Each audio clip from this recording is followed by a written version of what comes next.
you let me go, where will I go? If you let me go, where will I start? Oh, Jesus, Jesus, Jesus. Hey, if you leave me now, where will I go? If you leave me now, where will I start? Jesus, oh, Rabba.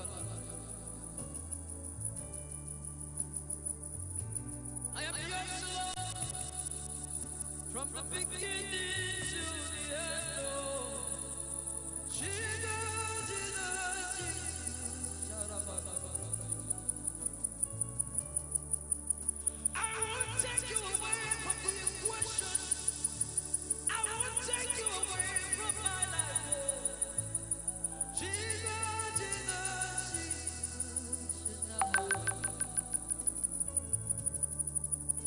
If you leave me now, where will I go? If you leave me now, where will I start? Oh, Jesus, Jesus, Jesus.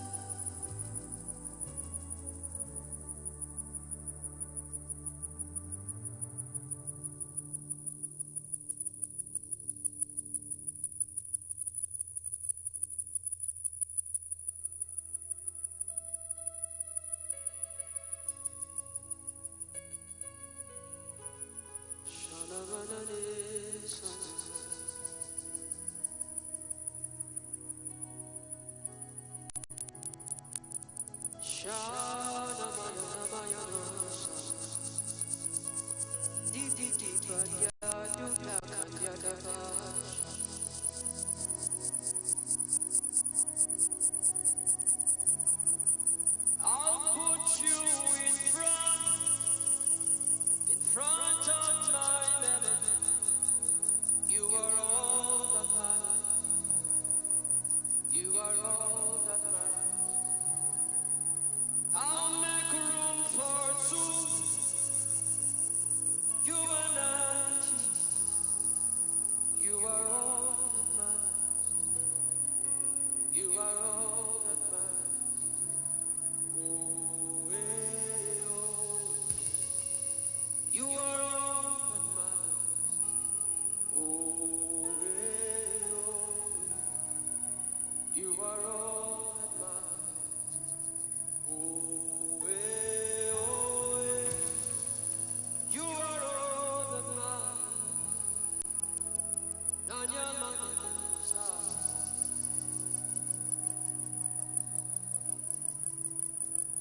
What would I be if I don't have you in my life?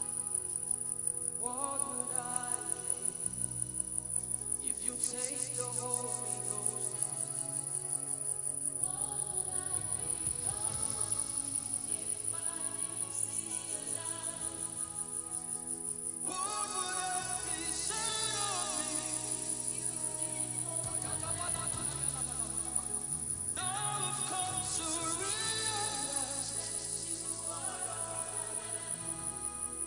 you are all that matters.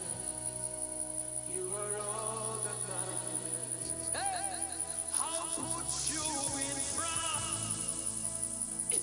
of my melody. You are all that matters. I'll make room for two. You and I, Jesus. You are all that matters. You are all that matters. Is it your house or is it a car? I'll give them all to you. Is it the name or is it the fame? I'm nothing without you. What would I become of me if I didn't see your light?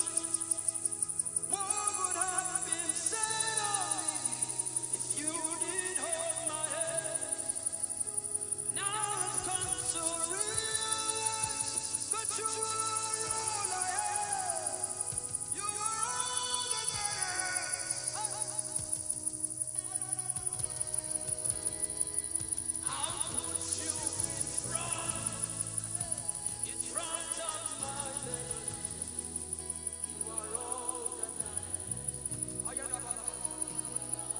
the believers in the house tonight, I'll make room for two. You and I, Jesus, you are all that you are all that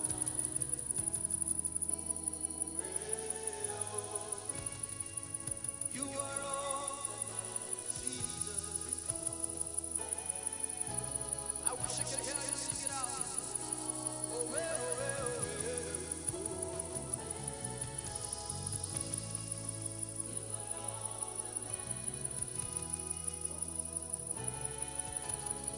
if it matters to you tonight, can you lift up those hands and speak in other tongues and blast in other tongues as you worship the King of Kings and the Lord of Lords, the one who made all things new, the one who made it possible for us to be here today.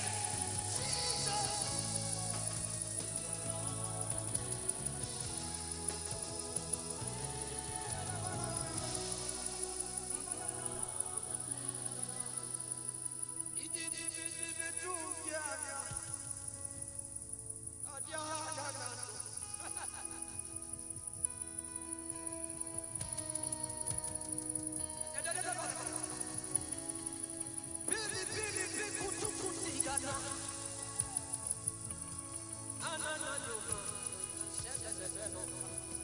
Can you lift up your hands and begin to speak in other tongues tonight? I wish you can say these mystical things to God tonight.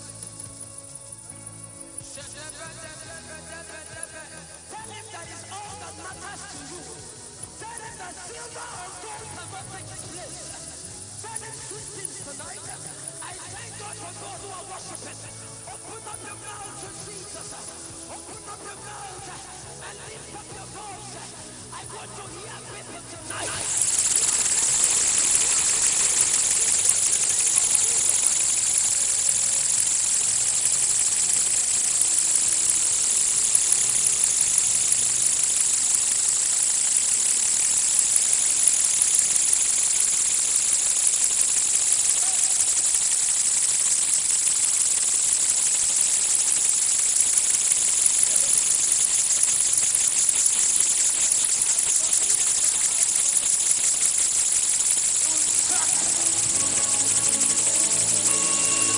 No matter what man brings to me.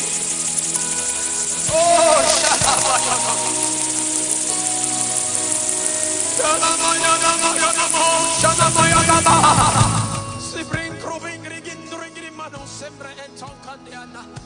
oh, can we begin to have koinonia tonight?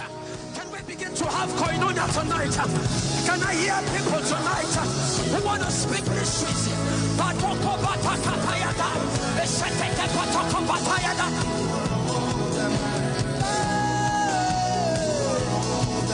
I'll make room for two.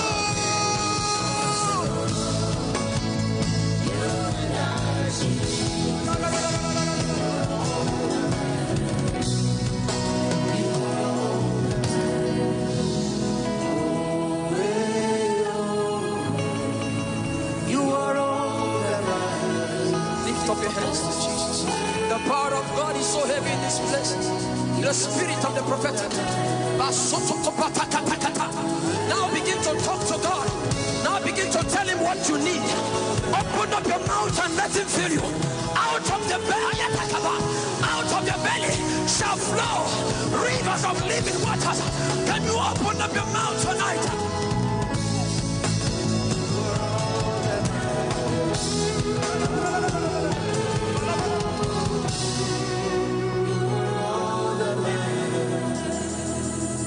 What will I live for if I don't have you in my life?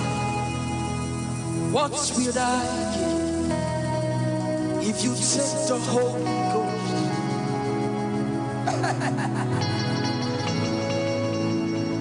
Can you lavish your worship tonight?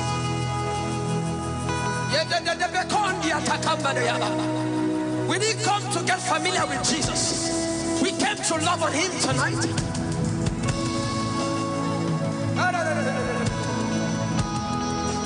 You are all that matters. Everybody sing it. Oh, eh, oh.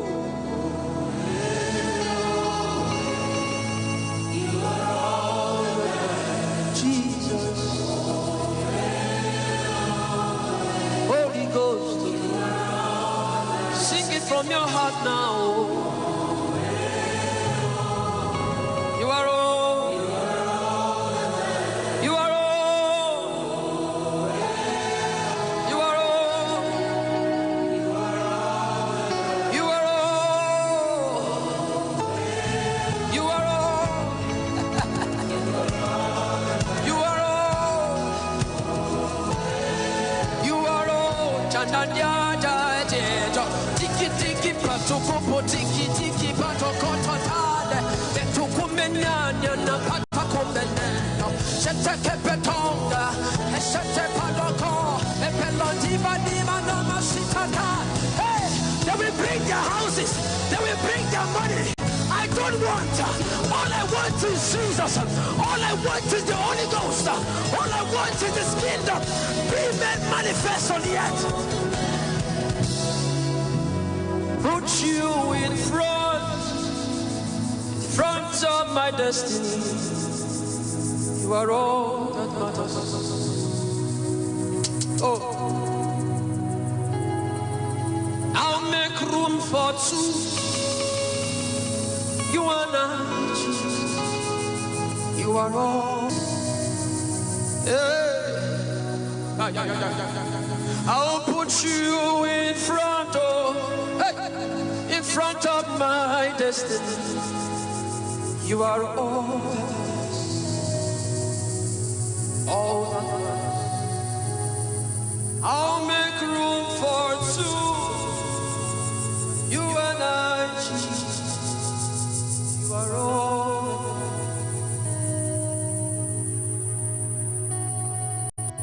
In 1 minute.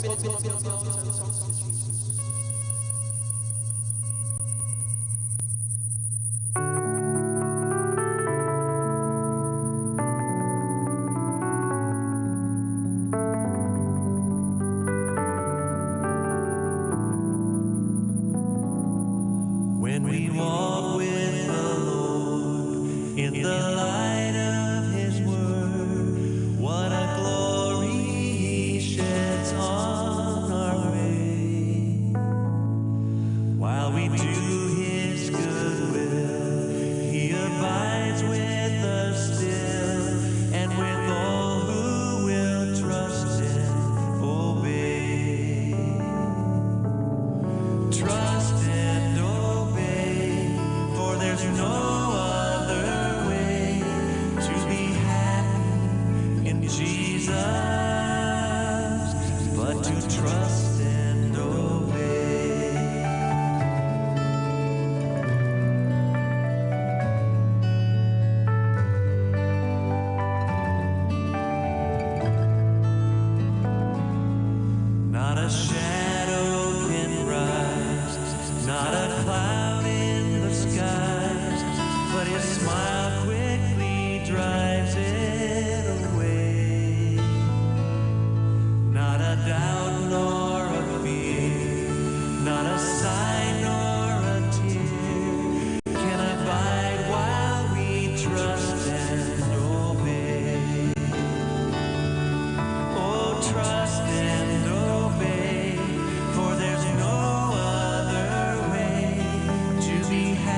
but to trust and obey.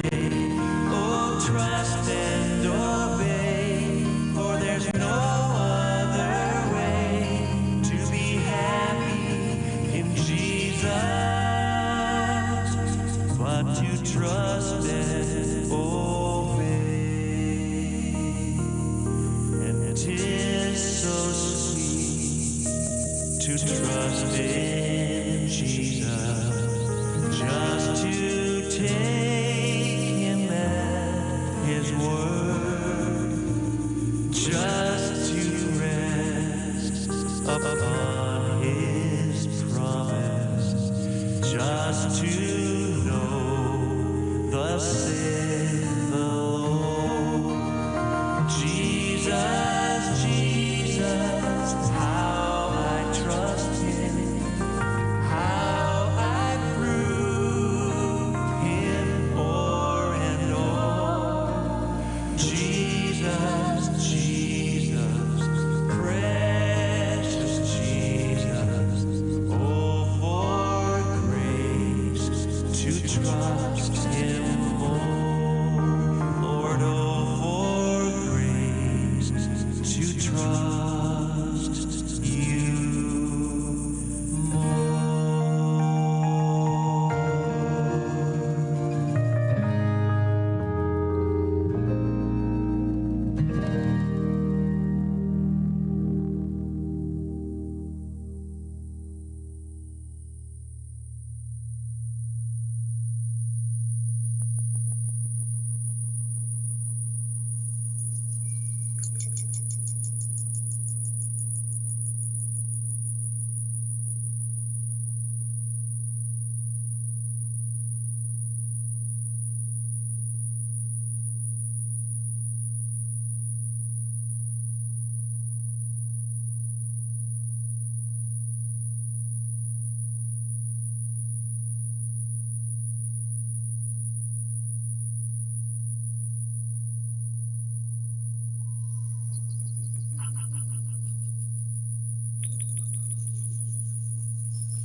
Hallelujah, to trying praise and be to me, you are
Shana manana mayana saka dibi diba dia duda kandia dabash.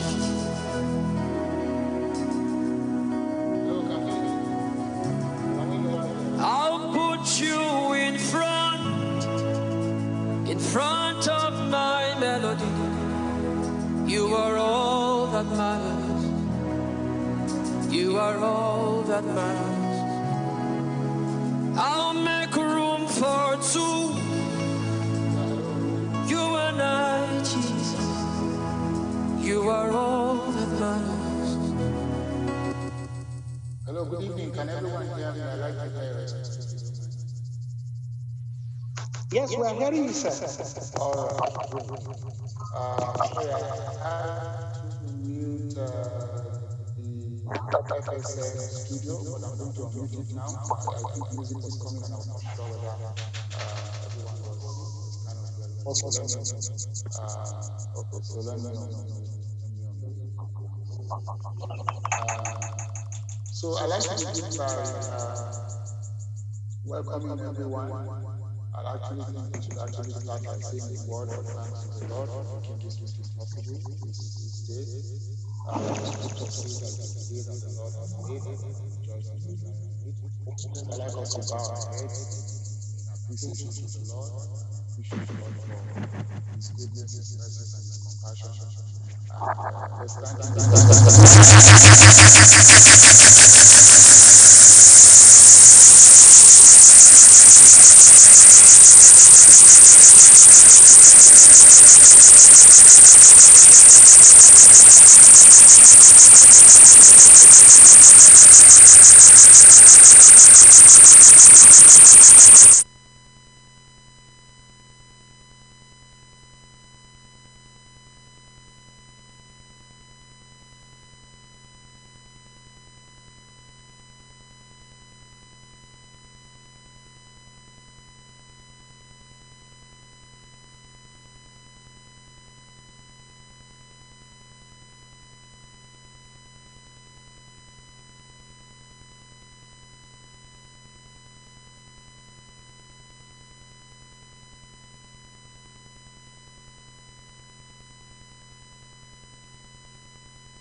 Brother Adamu, God, you are so grateful.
who understand the times and knew what Israel should do. 200 chiefs with all their relatives under their command. Men of Zebulun, experienced soldiers prepared for battle with every type of weapon. Where David with undivided loyalty. Time is critical. Friends like to welcome you today and say, you are not getting younger. And so time is critical to understanding your part in life and do not waste your future. Again, I want to welcome you. All of you are welcome. We are going to be having our speakers speak to us, both of them critically and others joining, and some presentation from both Mafasi University and Michael and Cecilia Ibro University, all just to help us, and a few information after our speakers speak to us. We have created some good time for your questions. As you join us, please send us your name, your email, your phone number, and if you have questions as the speaker is speaking, please just send it. Whether you're on Facebook, you are on YouTube, you're on radio, and you are on this call, send in your questions. We will hope that as we interact together, it will help us become better and getting our path clear as we pursue God. Again, I welcome all of you. Welcome again, Brother Joe Carroll from the US, the Director of Biblical and Leadership Excellence, joining us. We thank God you're here, and he will be taking us on the closing remark. And others who are joining us, special people, we trust the Lord that it will help our time together. God bless you.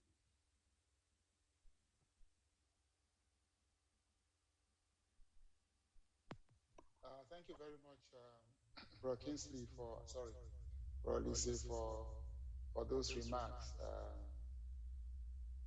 I was already calling you Kingsley because that's the next person that is going to be making the presentation. But Bro Godfrey, thank you so much for those remarks. And I think I find the scriptures that you have referenced as very, very, very, very key and important in the conversations we are going to be having tonight. I trust by the grace of God that we would put that anchor scripture at the back of our minds. Indeed, as it has been said many times again, that the graveyard consistently seems to be the place where some of the most progressive ideas have been buried.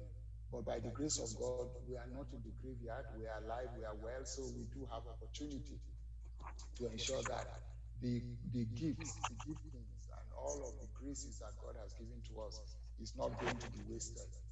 One of the prayers that I pray many times for myself and for people who are close to me is that we will die empty. In other words, every potential that Jehovah has given to us, we will be able to deploy it, utilize it, maximize it, and at the end of the day, our generation will maximally be impacted for the good of the resources that God has given us. And resources like that, I mean, every deposit that God has put in us, our generation will also benefit from it and maximize it.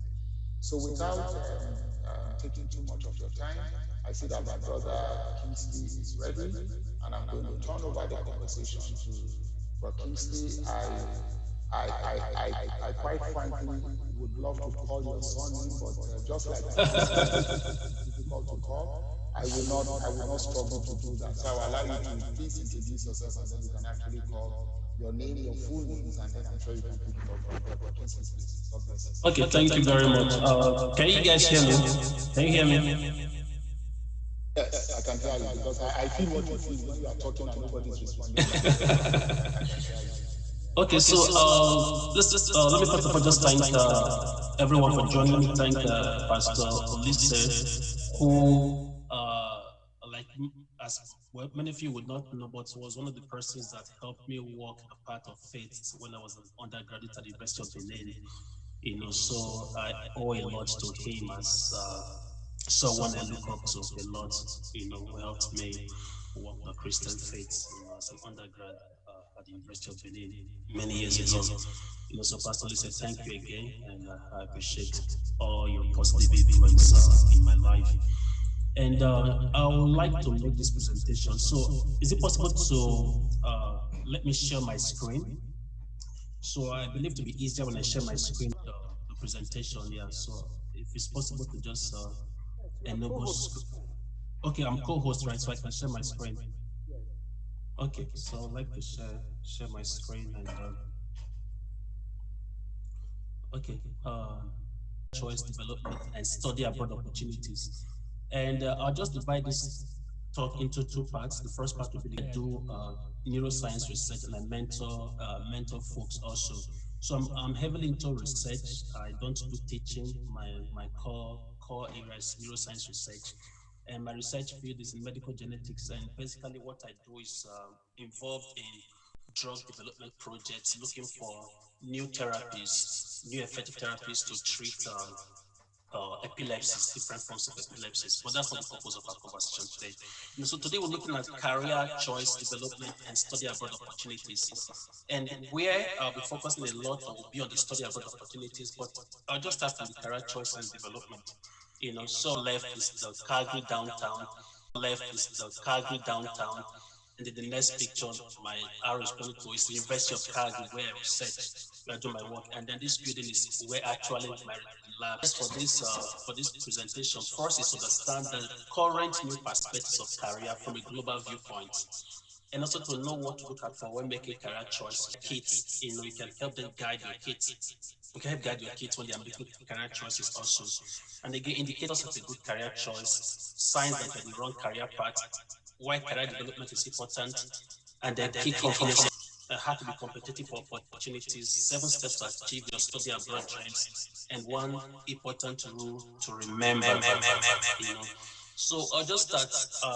So as you guys all know, the include careers. So right now there is a shift in the global perspective of what careers is looking at right now. So you can see this guy, in this cartoon, at this junction, just wondering, should I take a left turn or should I take a right turn? And whatever turn he takes, in his career will determine a lot of things. Let me just say from the very start, career decisions are important. They affect everything about you. Now they affect your ministry, they affect your family, they affect where you will live, they affect the things you can do. I would even dare say they affect even the church you will attend. Because for example, if your career takes you to Abuja, as much as you would like to attend, let's say, attend Redeemed Church in Lagos, because your career takes you to Abuja, you have to be content with attending church in Abuja. So career decisions, they are very important. They affect even how you relate to your family. They affect the schools you send your kids to.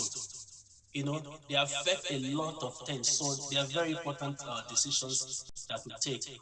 And for parents, it's important that you help to guide your kids in the right career. And as such, these careers, because they are very important, they must be made wisely. Sorry, can you guys still hear me? Am I still? Yeah, Okay. can hear you. Okay, thank you. So Yeah. they must be made wisely. A lot of thought must be put into career. Now, two perspective of wisdom into career. One is a spiritual perspective of asking God to guide you, asking God to guide decisions. The flip side is just being able to sit down and think. A lot of thought must be put into it. It's not enough to shove it to God and say, God, this is for you to do for me. No, sit down, think. God has given us the ability to think deeply. He has given us the wisdom to, He's given us wisdom to make right decisions. So a lot of thought must be put into it. And then, uh, uh, so a lot of thought must be put into it. Now, when you think about career, please think long term. When you're thinking about career, think about what are the long-term implications of this career that you are going to be embarking on, or your kids will be embarking on. And currently, careers are very dynamic. So it used to be that back in the day, somebody gets into a particular career, for example, and then he's most likely to run the entire of his active working years in that career. I mean, he grows into different roles, but he just maintains that career. But right now, careers are becoming very, very dynamic. And I'll tell you that in North America, in Canada, for example, the average time that someone spends with a particular employee, a particular employer, is 5 years. That is the current statistics in Canada. It's 5 years, and that's not so dramatically different in North America. So careers are becoming very dynamic and they are rapidly changing. Now the reason they are rapidly changing is because the world itself is rapidly changing. You see, the world has changed so much in the past 10 to 20 years that it's hard to comprehend the innovations that the world have experienced in the past 10 to 20 years. So it's important many times to be dynamic, to be flexible, and just move along with that change. And I'll be explaining that in a bit. When I say careers are rapidly changing, I just put my personal example. So I started off from University of Benin studying dentistry. So I'm first a dentist, right? And then by the time I finished my internship, I finished my youth service. Before then I quickly knew that I was not going to be a clinical dentist. I was going to end up in the academic field. Then I switched into lecturing, did my master's, switched into lecturing. So I lectured for a while, and then because I wasn't so content, I always wanted to do my PhD abroad. That was my dream. I always wanted to do a PhD study abroad, So I went abroad, did a PhD, and switched into research, And then when I switched into research, did my postdoctoral fellowship, switched into research, and then now I switched again into drug development, So you can see where I started from as a dentist, as a lecturer, as a researcher, now into doing drug development. So careers, they change, and it's important for us to understand that we're in a rapidly changing world and careers are becoming very dynamic. So one thing that is very important for us to be able to have a successful career is the adaptability and flexibility. We must be adaptable. We must be flexible. We must not be stuck. Like, if it's not like this, it can never be any other way. No, we must learn to be adaptable and flexible. Two, so what to look at when making career choices? The first thing I believe you should look at is relevance. This career you want to pursue, is it relevant? Is it needed? That's the first question to ask. Is it needed? That's the first thing. Does the society, does the community, does the world need this thing I want to do? Second thing, is there a place for it? Would people subscribe to this service, or this career that I want to pursue? Would people subscribe to it? Thirdly is, what will it contribute? What value will it add to the lives of people? And fourthly, what problem will it solve? What burden will it lift away from people? So you have to think about relevance. The second thing is the trends. You ask yourself, where do things stand now currently with my prospective career? Where do things stand now? And then where is the world heading for? And then will this career be relevant in the next 10 to 20 years? So I'll give you a couple of examples. For example, now, you can appreciate that those of you in the engineering field, you can appreciate that just take your mind back 10, 20 years back, the way engineering was done is completely different with the way it's being done right now. The tools that are available now for engineering is so remarkably different from what it was 10, 15 years back. For those of you in the banking sector, take for example, the way banking was done. I remember the way banking was done when I was just an undergrad, but it's so remarkably different now. And I'll dare say, like, if you look at, like, in North America, for example, taking Canada, the US, for example, a lot of banking jobs are being lost and will be lost. More will be lost down the road because banking is becoming automated. You can go to the bank, leave your house to do your banking most times. Most times, I don't leave my house. I just from my house do my banking, without deposit a check, whatever bank, they just do it from my phone. So a lot of banking jobs are being lost right now because they are being automated. So think about the trends when you're making this kind of decision. And then adaptability and flexibility. Is your intended career, is it rigid or is it flexible? Can you easily retool? Can you easily take some training? Can you easily take some courses and retool your career and then move to something better? Can you acquire transferable skills from your current careers that will take you to a different career should you wish to? So those are the things you should be paying attention to and thinking about what you're looking at to make this kind of choices. And then what are the indicators of a good career? I'll first of all just say that your career must be relevant. It must be adaptable. It must be flexible. These are good indicators. Those things make me believe that you are heading the right path. It's relevant, it's adaptable, and it's flexible. Flexible is that you can easily move, you can easily retool, you can easily acquire skills and move to something else. It must align with your strengths, and this is very, very important. So I'll speak a lot to parents at this point, because sometimes as parents, we already have in our mind what we want our children to do and to become, and sometimes we don't pay attention to their strengths, So your career must align with your academic strengths, For example, for me, there was no way I was going to be an engineer. There was just no way, simply because my mathematical strength was not very was not very strong. I passed my exams in WAEC and all those kind of things, but I just knew that if I choose engineering, I don't have that. I was not wired. I was not gifted for those mathematical things. So I knew right on time, and I stayed away from it. So your career must align with your academic strength. It must align with your mental strength. It must also align with your personality.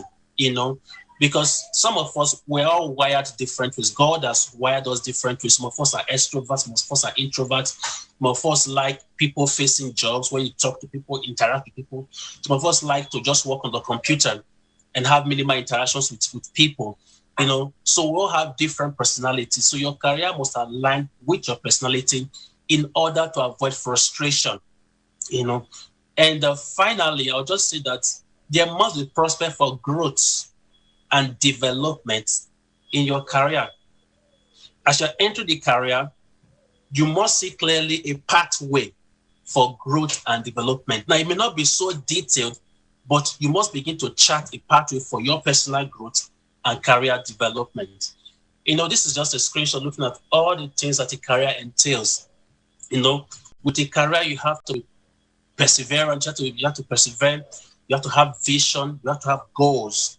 You have to know, you have to have deep knowledge of your career. Of course, there's potential for growth, and development. And then with your career, also there are ethics, there are ethical boundaries within your that guides your career. And that's something you also have to put at the back of your mind and pay close attention to as you make those choices. So I'll just continue by saying that career development is important. It's very, very important. As you can see this lady, climbing up the stairs, every year, hopefully she makes some progress, climbing up that stairs. And that is how it should be in our careers. Every year we make progress. Every year we move forward. Every year we learn something that we didn't know last year to help our career. So there's need for us to make progress in our careers. And why it's important is because, first of all, it gives you a sense of progress. It gives you a sense of progress. It gives you a sense of fulfillment. It increases your value. So as you make this career development, as you progress in your career, it increases your worth. Because honestly, we live in a world that recognizes value a lot. So you are recognized for the value that you add. So when you make this career development, when you make this progress in your careers, it increases your value.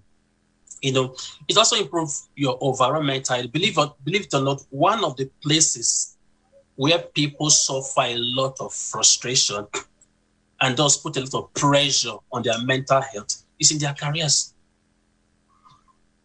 There are many persons who are not happy in their current careers. I personally know persons here in Calgary who started off as good researchers. Good researchers have fantastic publications in top-notch journals, in their field.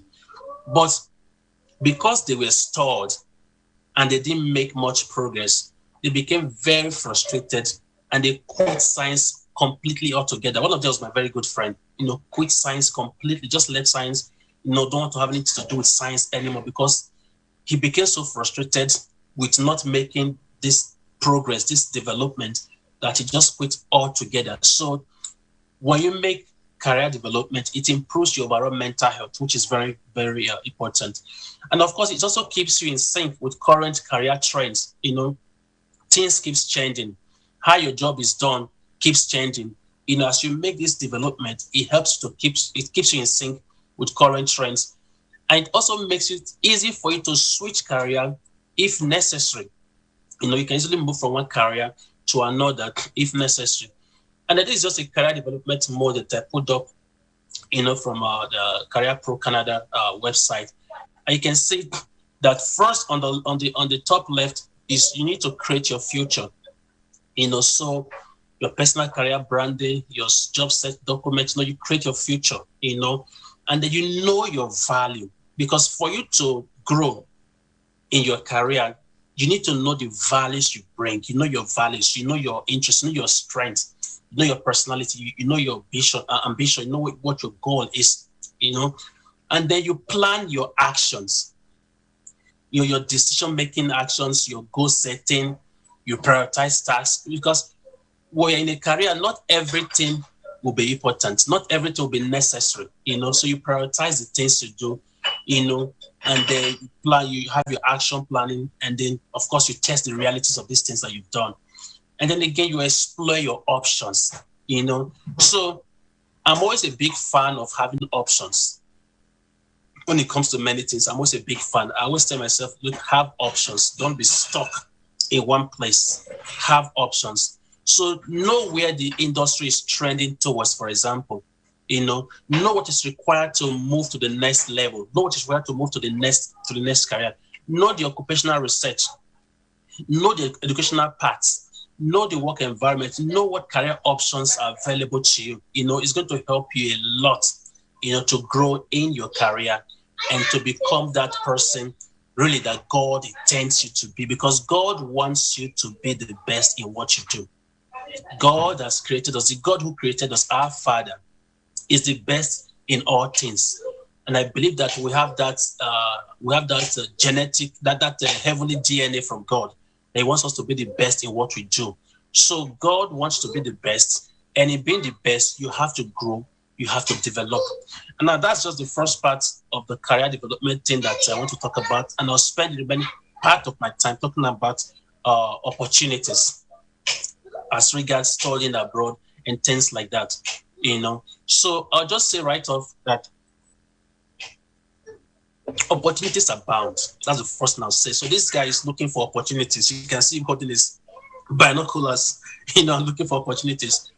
Opportunities abound, and that's the truth.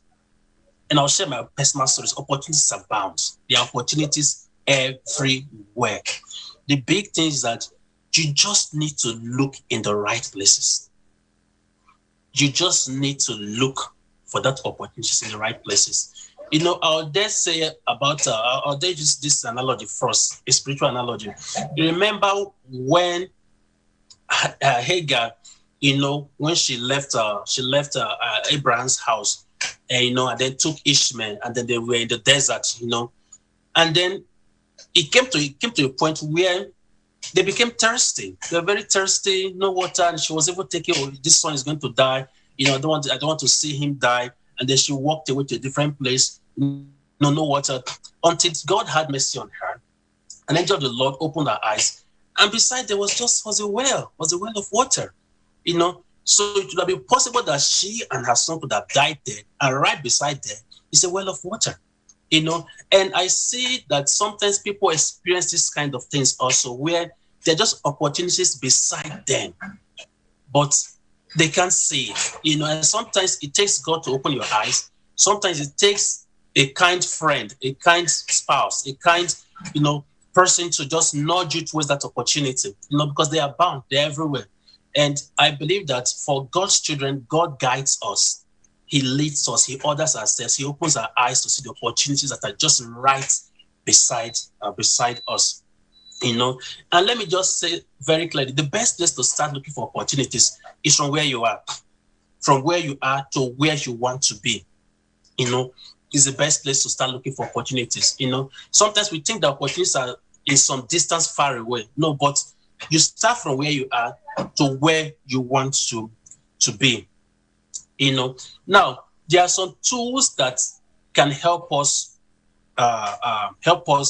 get these opportunities when it comes to study abroad kind of thing. And the first tool is yourself. The first tool is just yourself. First is your thoughts.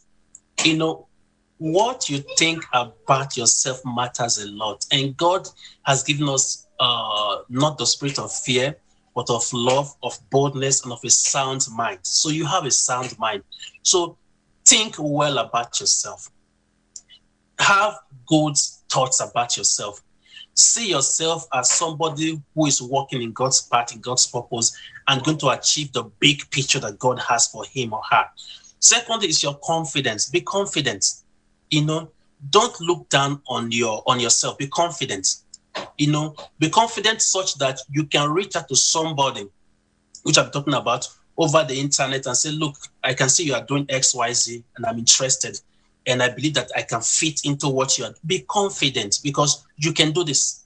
And third is your God-given abilities. God has given you abilities. Sometimes we don't even know how much we are endowed with abilities until we step out and say that, look, oh, so I could do this. Oh, so I could do that. So I knew this and I knew that, So that's the first place. The second place is your cell phone and internet. You see, the biggest place where opportunities are bound is your cell phone and the internet.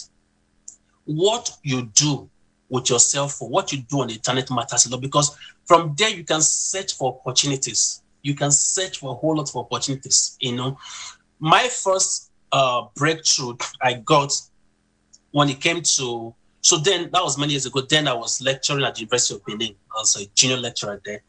And I quickly knew that one of the best ways for me to be able to fulfill my passion to study for PhD abroad was to attend scientific meetings abroad. That was, for academics, that was one of the best ways. So the first thing I began to do was, then there was no cell phone, there was no internet on the cell phone. You have to go to cyber cafes to go browse. So I would spend overnight browsing, looking for scientific conferences. Overnight because it was cheaper. That was just the reason, not because I love to stay awake at night. It was cheaper to browse overnight. So I would spend overnight browsing, looking for scientific meetings in my field. When I find scientific meetings, I'll write abstracts and I'll send to those scientific meetings, hoping they will accept my abstract and then give me an invitation letter to come and present my paper, And that I did, and that was how I got my first breakthrough when I went to attend a meeting in Japan. And then when I got to Japan, God gave me that boldness. I just walked up to the secretary of the organizing committee. I said, look, I see you are doing a great work. I can see you're doing fantastic research. I'd love to be a part of your lab. I'd love to be a part of your research. I want you to mentor me as your PhD student. Just walked up to him, 5 minutes conversation, and God so favored me. He just accepted on the spot. He accepted. Okay, fine. I've not mentored an African before. I think I'll start with you. He accepted me into his group just like that. So your cell phone, your internet is the biggest tool you have. What you do on the internet is important. Spend time looking for those opportunities, on the internet rather than going to the sites or looking for things that will not benefit you. And then Google search engine is awesome. It's just awesome. You know, when you put it into Google, it just spill out different, opportunities for you, you know. Now, they say that in this opportunity tools, one keyword is persistence. You may not be as fortunate as me who will walk up to somebody and say, I want you to mentor me as a PhD student, and the person will say yes. Sometimes you have to talk to 10, 20 people, but persistence is very important, and the Google search engine will help spill out those opportunities. And then networking is very, very important. Networking is important. I cannot overemphasize this. If it's possible, join professional bodies. Join both locally and internationally, join those professional bodies, join even non-professional bodies. And it was through networking I got my first job. I got my PhD position, which I just mentioned about, and I got my postdoctoral fellowship position, you know, to just through networking, you know. For my first job was non-academic networking, just friends, you know, talk to one friend talked to another friend, and that friend talked to the person who could help me. And that's like my first job. You know, I just walked up to a student. I said, look, these are my plans. I want to lecture. I have a passion for academics. I would love to lecture. Oh, then the friend just said, oh, I know one professor. You know, I know one professor who is the current head of department of this unit that you're interested in. I said, fine, and I'll take you to him. And that's how I took to the professor. You know, and I went to meet the professor, talked with him and everything. And I'll just dare say his name is Professor Vincent Yahweh. Many of you may know him. Maybe some of you know him. You know, Professor Vincent Yahweh of the Department of Physiology, Uniben. And that's how he helped me get my first job. My PhD was in that meeting I talked about. My postdoctoral position was, I went for a meeting also. And, you know, when I went there, I just, you know, sent out my CVs. Then somebody got interested, you know, interviewed me at that meeting, and I got my job. So networking is very, very, very important, you know. Now, 5 things that can make you competitive for academic opportunities abroad. Now, for parents, pay attention to this as you be relating this to your children. For those who have, you know, for those in their, you know, their late teens, early 20s, late 20s, early 30s, pay attention to these things. First, you know, you can see that these 2 guys, they are heading the same direction. But while one is running and sweating to get there, another one is just flying with less effort. And you can see that the guy flying with the less effort will get there first. But the guy holding his briefcase and running is sweating a lot and is going to exert more energy to get to that same place where the man flying is already heading for. The first thing, you need good high school grades. You need good high school grades. It's very, very important. You need good undergrad grades. You need good master's grades. For those who are just finishing finishing secondary school, well, for them high school, and you want to come study abroad in Canada, I'll use Canada as an example because that's where I am. You need to have good high school grades. The minimum they want from you is just like B, having B's in your courses. You know, when you have minimums of B's, then almost every Canadian university is open to you. You can school there. You know, now if you want them to be competitive for the few scholarships available at that level, they need to have A's. Remember that you are competing with people from all over the world. Everybody wants that little scholarship that's available. The few scholarships available, everybody wants it. You know, so you are competing with people from all over the world, from China, from India, from Asia, from other African countries, even from Europe. You are competing with people from all over the world. So if you want to be the one that gets that few limited scholarships that are available, entrance scholarship available, your grades must be awesome. You know, now if you're looking to do a master's program, there are also minimum requirements for most of the Canadian universities. You need a minimum of 3.0 over 4 as your CGPA to be accepted into a master's program. That's the minimum they require from you. Now remember that because it's competitive, people who have higher CGPAs, 3.3, 3.4, they are already ahead of you in the pack. So the better your grades, the better for you. The more your chances of getting in, you know. Now, for those who don't have those kind of CGPAs, maybe for whatever reason, for no fault of yours, you know, your CGPAs are not high. It means that for you to come and study abroad, at least in Canada as an example, you have to go to the route of a postgraduate diploma, which is like a one thing from a 1 year to a 2 year program that you can do. And as such, you then be able to bridge the gap and then start your master's program, you know. So you have to go through the route of a postgraduate diploma. And then for those looking to do a PhD, your undergrad grades, your master's grade must be good, minimum of 3.0 over 4. I know in Nigeria, our CGPAs are over 5, but in Canada, it's over 4.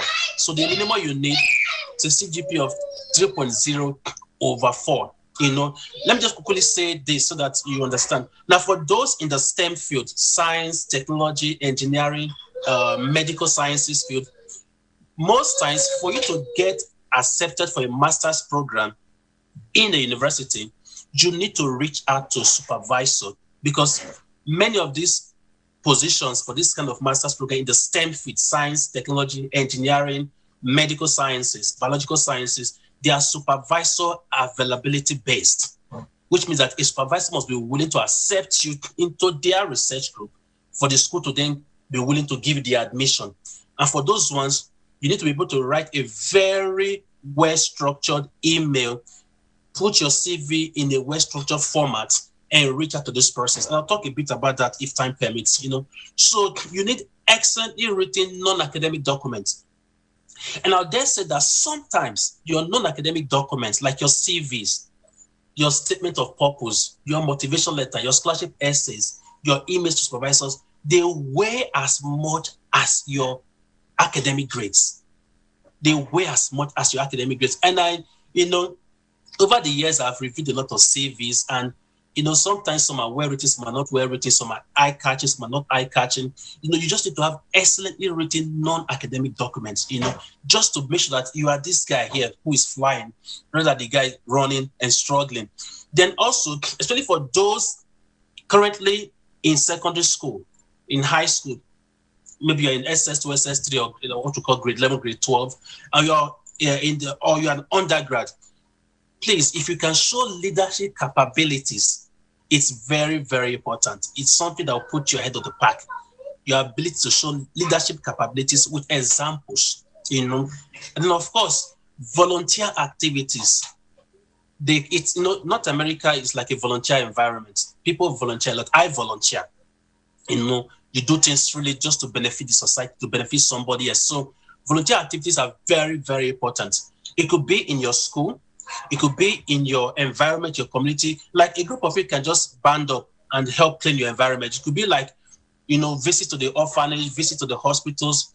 It could even be in your church, visit to the inmates, It could be whatever you do that you bless the lives of others, pro bono, free of charge, and you do it consistently. They are very, very important, and they count a lot for you. Now, I also say that if these volunteer activities are things that can be documented, or volunteering with groups that already have a presence on the internet, that would be great. Because sometimes the persons you are saying, I've done, don't like to reference back. So if you have like a reference for it, if there are short videos for it, if there are links that they can check and they'll see actually that you're part of this group, then that's very, very important. And then for those of you that God has gifted with sporting abilities, it's very important also. Don't take it for granted. Many persons have gotten fully funded scholarships, actually in the US, to the US schools, by just sporting talents. They can play soccer very well. They can play basketball very well. They can play, they are good gymnasts. Whatever sporting abilities that you have and is good, please develop it. And I'll just say, parents, please encourage your children to develop their sporting abilities. It's not just about book. No, there's a place where they can also develop their volunteer activities, their sporting abilities, their leadership capabilities. Let them develop those things. It will count for them big time when they come over to study. So let's just look at the steps to realizing your study abroad dreams. What are the steps? And I'll just walk us through some quick steps. And please, Pastor, listen. If my time is running, just let me know so that I don't take more than I should take, please. I'm just trying to run through the steps now. You're doing very well, Kingsley, and I think this is one conversation that is going to be very helpful. So please go ahead. You're doing very well with your time. Okay, sir. I was just telling Kingsley that I'm happy for you to take some a little bit more time, so that also provides a platform for enriched conversation and questions and all of that. So please go on. Okay, sir. So just what the steps. I'm sorry I overruled you. I answered him before you. Spoke your heart. It's fine, sir. Okay, so the steps. So now I'm assuming that you have a study abroad goal, and I'll use Canada as an example where I'm currently based, and this applies globally too. So what are the steps to achieving these dreams? What are the steps to achieving this goal? So the first thing, please again and again be very clear about your long-term goals. Be very, very clear. Be a big picture person. Now the long-term goals may not be so detailed. Every detail may not be filled in, but have a vision of where you're heading for. Have a vision about your long-term goals. That's very, very important. And in this, the first thing that will count that you think about is your age. It's your age. And I'll explain why that is important.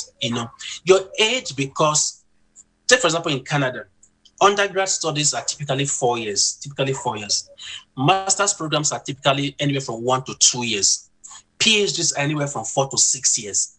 So if you are coming to do an undergrad study, let's say you are super young, you are in your late teens, your early 20s, it's fine. You can want to study to PhD. That's fine because you have the time. Somebody in his 20s can study up to PhD. By the time you are 30 or before 30, you are done. But it's different for somebody who's in their late 30s or their early 40s. If you want to, let's just say you are 40, you want to do a PhD, but then you are done, you're like, 45, 46? And then before you now start looking for jobs, careers and things like that, very close to 50. So persons like that, I might tell them, look, PhD may not be the best path for you unless you really, really, really, that is your lifelong goal. I'll tell the place, probably do a master's program. Maybe that may be a best thing for you. Do a 1 or 2 year master's program, and then move on into a career. So age is important when you make these decisions. 2, how long do you want to study? It's also important, like I just mentioned. Is it a master's, 2 years, the PhD, 4 to 6 years? Those are very important questions you ask yourself. Now, think about long-term immigration plans. And I'll be I'll be brutally honest when I talk about this things here. It is how it is currently here. And there is I'll just be very plain with it, Now, Canada is very gracious. And one of the things that I so thank God for living in Canada, they are gracious when it comes to immigration purposes. They are so gracious, I'll just say, like 2 days ago, because of the COVID, let me just say, because of the COVID, many things are shut down. They are slow in processing student study permits and everything. And just 2 days ago, they just announced that, look, we know that many students are at home in their countries. They're not been able to process study permit to come. You can take your courses online, finish your program online from Nigeria, and still be eligible to apply for a postgraduate work permit to come and work in Canada. That is so gracious. As far as I know, Canada is the only country that is doing that right now. They are so gracious, So it means that somebody can just apply to a school online here, apply to a school because of the pandemic, take the courses online, finish the program, apply for a postgraduate work permit, and come and work in Canada. So there's a lot of graciousness with the Canadian immigration system. And the reason is not far-fetched. 2 reasons. One, every country does this. Every country is selfish, right? They want to bring in the best and the brightest. So to serve their purpose, right? To grow their economy. 2, because the population, if you think about Canada as the second largest country by land mass in the world, but yet the population of Canada is almost just like we want to find in Lagos. Canada's population currently is about 35 to 37 million people, which is, if you combine Lagos and Kano together, it's just more than the entire Canadian population. So there's still a lot of demand for skilled persons to come in, still a lot of demand for persons to come in and fill in these different positions. Again, think about it that the Canadians themselves, the birth rate is not so fantastic. So immigration is actually how Canada has grown their population and economy for the past, I would say, 10 to 15 years. It's purely by immigration, by bringing people in.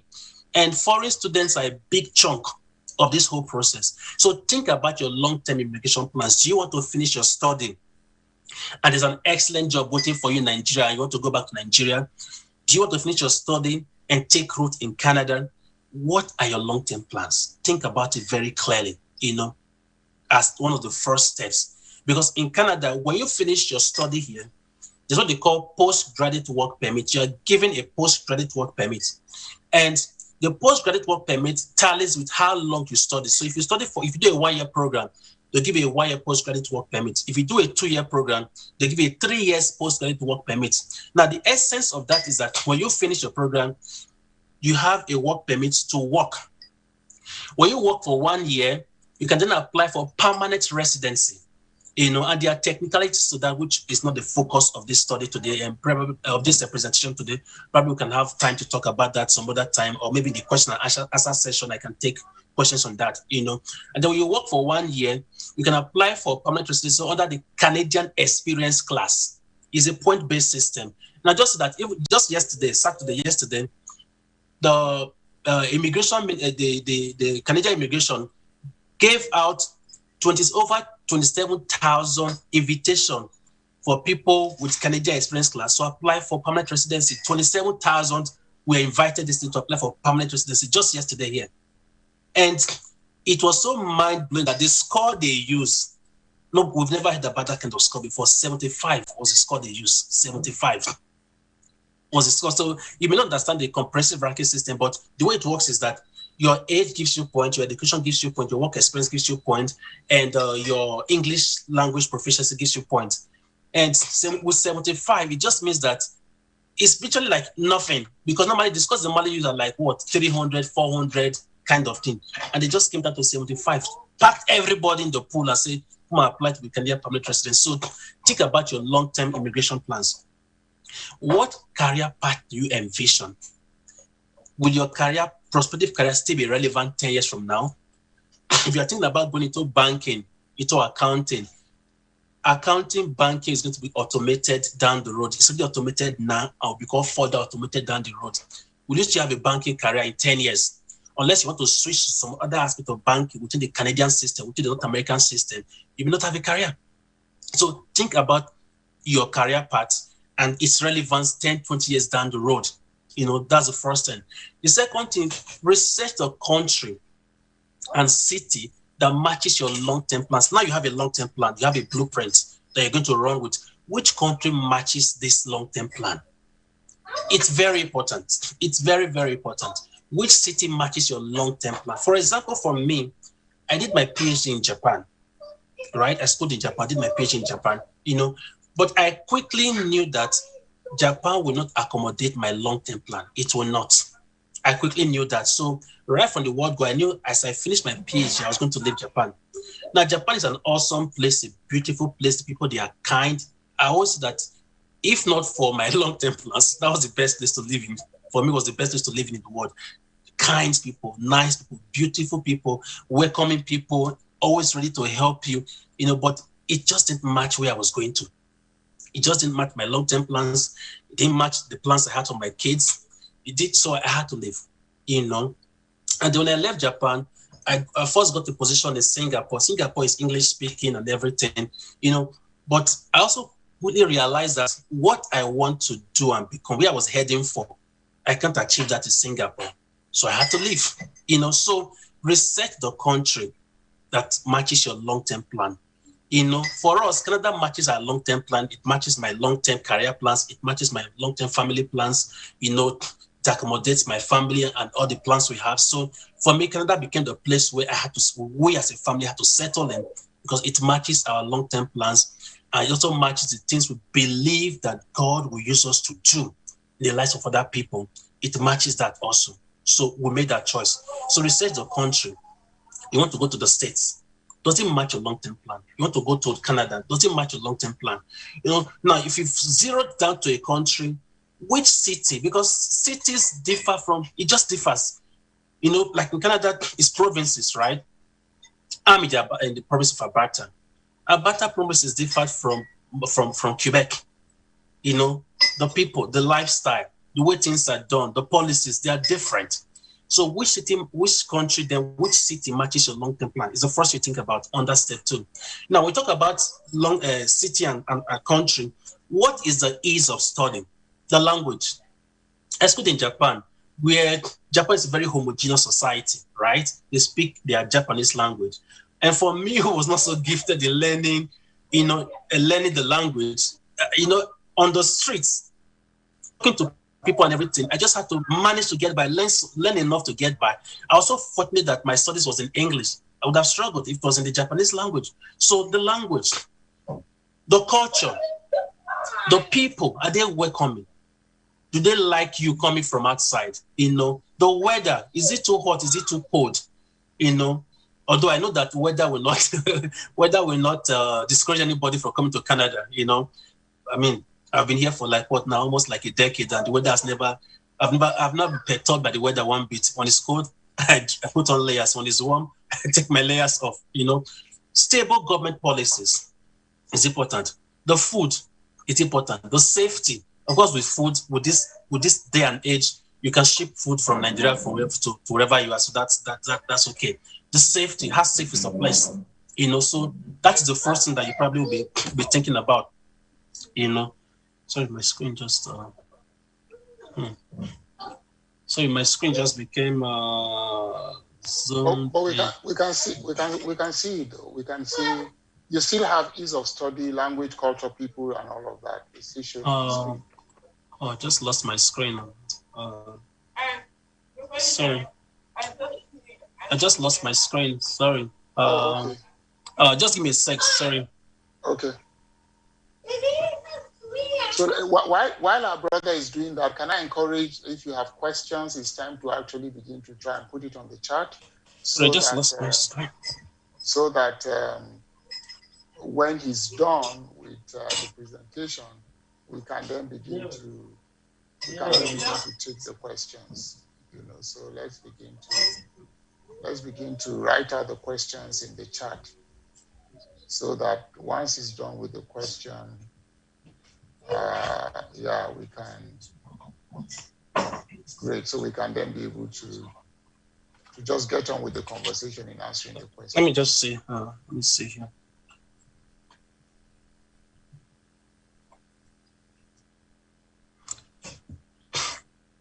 Okay, so sorry, I'm back.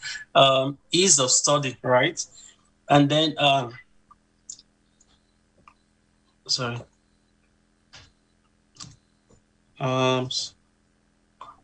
Okay.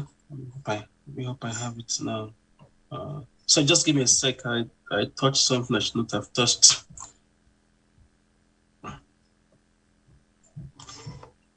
Okay, so yeah, okay, I'm good now. Okay, so the second thing is stable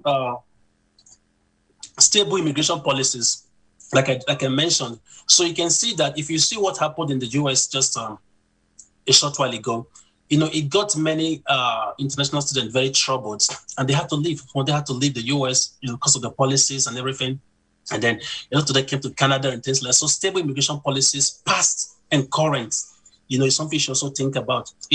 Ease of getting a job after graduation is also very important. How easy is it to get a job in that city? Though I can say that, for this one, you can always study in one city and go to different cities. That's very, very possible. So think about it. And then narrow down your list to 1 to 2 countries and cities. Don't be spread out too thin. Narrow down your list to 1 to 2 countries.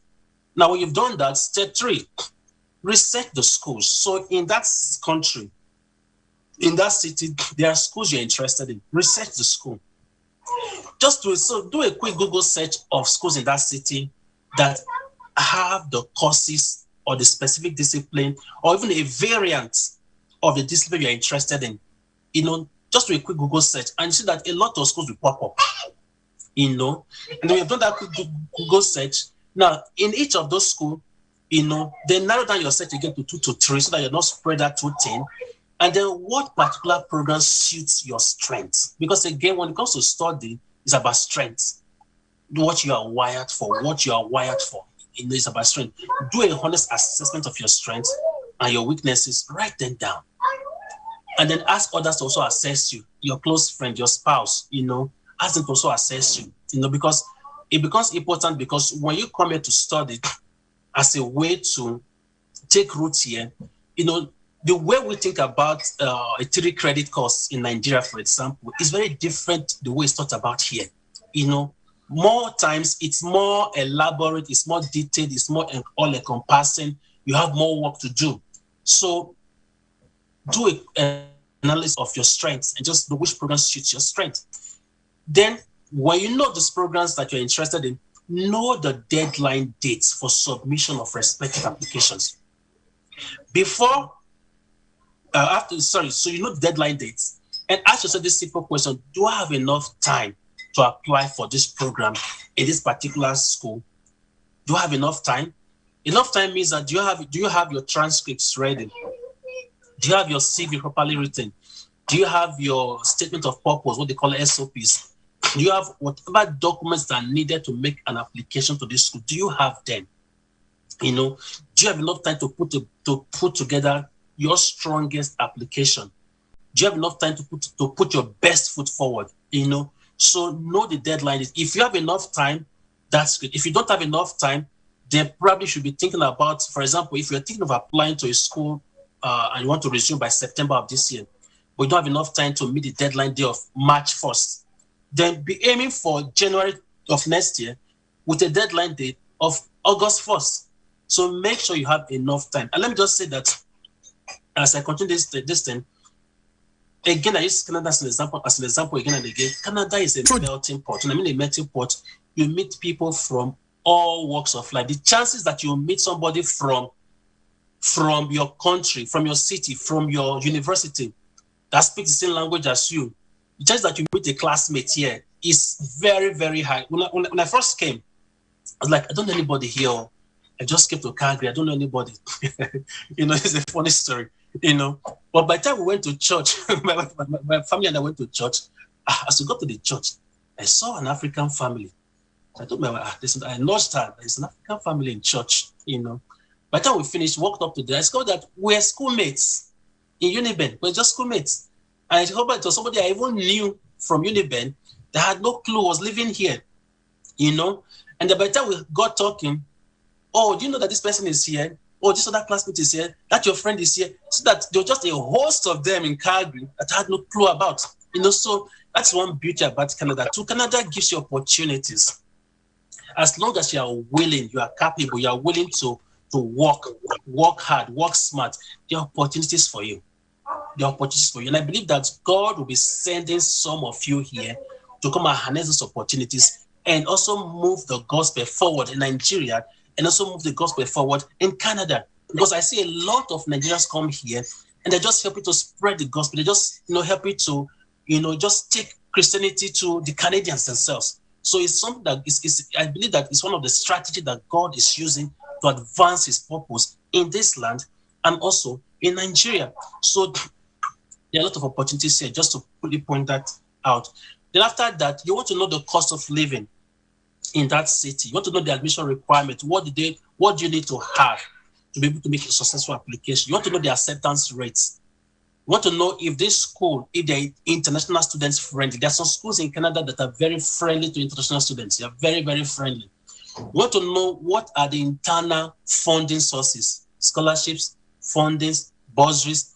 What are the external funding sources, the government scholarships, foundations, fundings, and what are the tuitions? Because schooling in Canada is not in itself particularly cheap. What are the tuitions? Because for you coming to school from outside as an international student, the banks have no obligation to give you anything like a student loan, because if you're an international student, you're at risk. They're not going to give you a loan, as some persons have abused that, I guess, so they won't give you. But if you're like a permanent resident, yes, they can give you a student loan to prosecute your studies, and then you pay back little by little over time. That's one. Two is that there is a disparity between the tuition that permanent residents and citizens pay and what international students pay. There's a big disparity. For example, if as a citizen I pay let's say $3,000 for a program per session, and international student comes $15,000 for the same program that what I will pay because you're an international student and I'm a citizen, for example. So know the tuitions, And again, when it comes to tuitions, you'll find that different schools offer the same courses for different costs, for different tuition. So it's one smart way to think about it. We're thinking about schooling here. Don't think about the big cities. If you go to University of Toronto, for example, your cost of living is going to be high. Your rent, you pay for rent is going to be high. Your grocery, well, you can get by with that. Things are going to be more expensive for you. Schooling in the University of Toronto, your tuition is also going to be high. Now, that same course, you can school that same course, for example, at Memorial University in Newfoundland or Lethbridge University in Alberta for way cheaper. For cheaper, the same course, but for cheaper. At the end of the day, when both of you, the U of T graduates and the Memorial University graduates, when you guys both graduate, little will distinguish you in the market, in the job market. Little is going to distinguish you. Yes, U of T have a name. Memorial University has a name too. So think about those kind of strategy when you're making this kind of plans. And then for those in the STEM field who require a supervisor as a requirement to be admitted into a particular program in the university, I would dare say research these faculty members who are accepting masters and PhD students. You reach out to them on time. So let's say you are in your third year of undergrad. You are doing very well. By your third year, start reaching out to these professors. Start reaching out to them because everybody from different parts of the world reaching out to them too. So it's a competition. Start reaching out to them. Start sending them emails. Start, attach your CV. Oh, I'm my third year, and this is how my CGPA is going so far, and I'm interested in what you are doing. Start reaching out to them because sometimes it takes you as much as 1 year of reaching out to different professors in different schools to be able to get someone to accept you. Sometimes you can be lucky. You reach out to one person so interested and he accepts you. Other times you may have to put in more effort, reach out to more persons to get accepted. So that's step 2. Start step 3. Step 4. Know or meet and even exceed the non-academic requirements. The academic requirements. So if, for example, they say minimum requirement to come and study civil engineering at the University of Toronto, minimum requirement is a GPA 3.3/4. That is minimum. If you can get GPA of 3.5, 3.6, the better. The higher, the better. So meet or exceed the minimum academic requirement. If they say to come and do an undergrad studies at the University of Calgary, for example, you need to have an average of B+ engineering. If you can get an A, that is even better because that puts you at the top of the list. Because the way it works is that if, for example, 100 people apply, so let me be more realistic, 1,000 people apply, they want 100. They're going to look at those that have the highest academic ranking first. So those have CGPAs of 3.6, 3.7, 3.8, they're going to be looking at those people first before they look at those that have 3.3 or 3.0. So the higher your CGPAs or your grades, the better. So know, meet or exceed the minimum academic requirements is the first thing is step 4. Then sometimes some schools want you to write English proficiency test exams, the IELTS, the TOEFL. Now, let me first of all just say clearly, not all schools require this. There are some schools that don't need you to do this. Some other schools say you need to show that you can you can read and write and converse in English. And I used to argue that as Nigerians, right from birth, our elementary school, junior high, senior high, which is our GS and SST, it's all in English. Our undergrad is in English. So I don't see the reason why we should be subjected to come and prove that we can speak and write English again. But sometimes it is what it is. Some schools require you to have this test scores, test results taken, and show that you meet that requirement. If that school that you're interested in requires that, please write the IELTS academic and then make sure you get the bands. Most times it's bands of 6.5 or 7. Colleges will do 6.5, universities will do 7, so meet those requirements. Now, always check the school and the department's website because sometimes it can be different. So when you go to, let's say you want to apply for a master's in biochemistry, for example. Now, If you go to the School of Graduate Studies website, they can tell you that, oh, for graduate studies, we take 3.0. You can go to the Department of Biochemistry website, and they will tell you that for all biochemistry, it's 3.3. So sometimes there's a little disparity. I find that there's a little disparities sometimes. So please check both the school and the specific department's website. Step 5. Dr. Kingsley, yes, sir. Just wanted to give you a time check quickly. I think because we want to create sufficient time for questions, and then there are still 2 more presentations, not 3. Okay, sure. Can we begin to round up now? Okay, so yeah, sure. So step 5, just know and meet the non-academic requirements. Your CVs, your statements of purpose, SOP, your emails to supervisors, scholarship essays, your reference letters. Please let your referees write good letters for you. Very important. Let them write good letters for you. And then your awards and volunteers. And then step 6, if you need to interview, what you need to know before the interview day, research the school, the course, the project, choose a well-lit, neutral, noise-free environment. On interview day, be on time, be calm, be formal, speak to your strength. After the interview, send a quick thank you email, be patient and wait for the response. And after be notified that if you're successful, send a thank you email, apply for your study permits, and then commence your classes online or book your flight to come and study and resume classes in Canada. And just one final thing I just want to say, please, it's important. So studying abroad is important. The opportunities and everything. Just learn to invest your time, invest your knowledge, invest your resources to your dreams.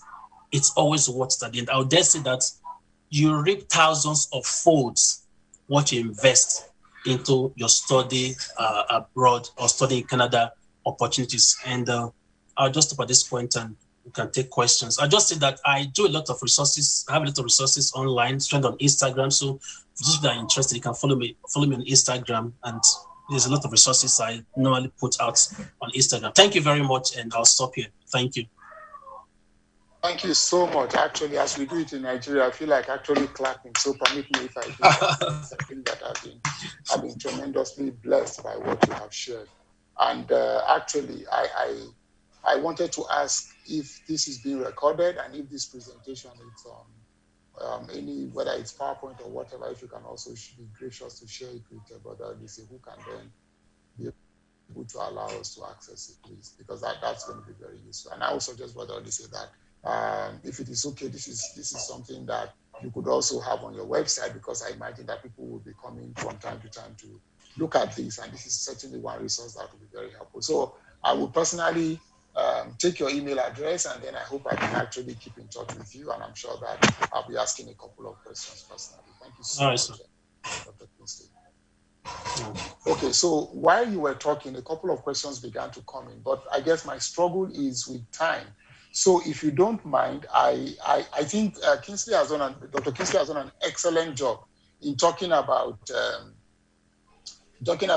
making the right career choices. Actually talked to it. So I'm not going to bore us with much details. I have a few thoughts, and I think that he touched on practically all of those thoughts that I had in mind.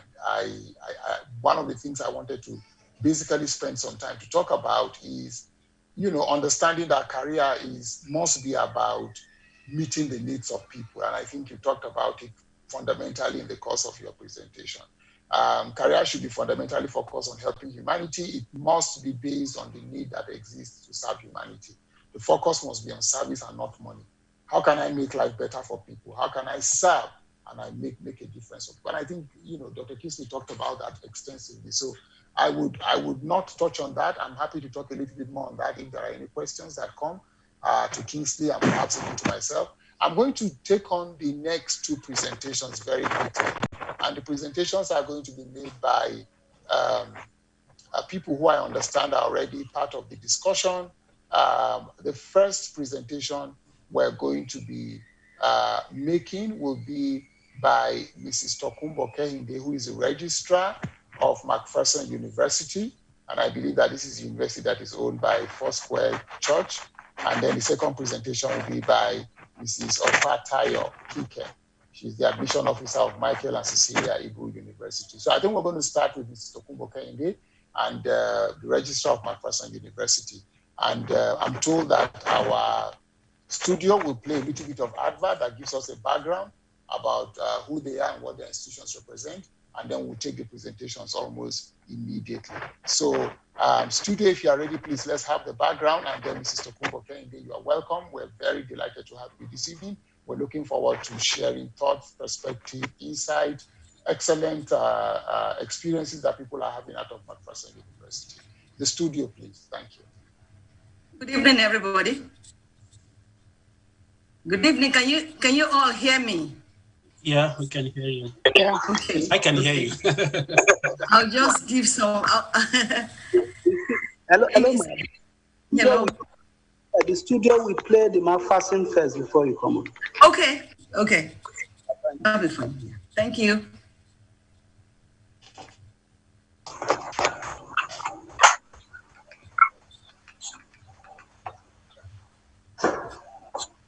It's staying long, man. Abi is not paying attention.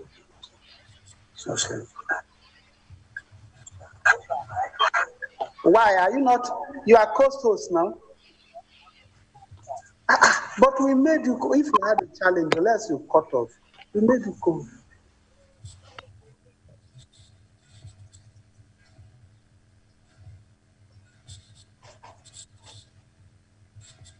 Or is it like right now, FSM Studio is not co-host, I think, from what I see here. So maybe something went wrong.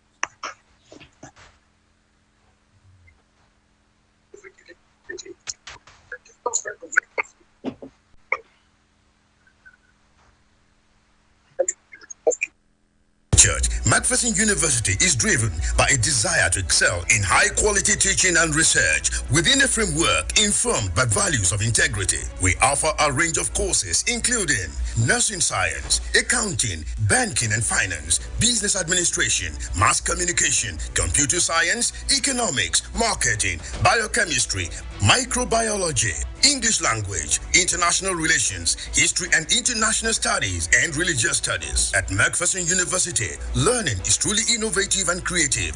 We have some of the best state-of-the-art educational facilities, 24/7 uninterrupted power supply, and excellent studio support system. Our products are excelling in their chosen fields and already making a difference globally. Welcome to McPherson University, the home of champions. Here we build people of excellence who will give service with integrity and dedication. Visit www.mcu.edu.ng.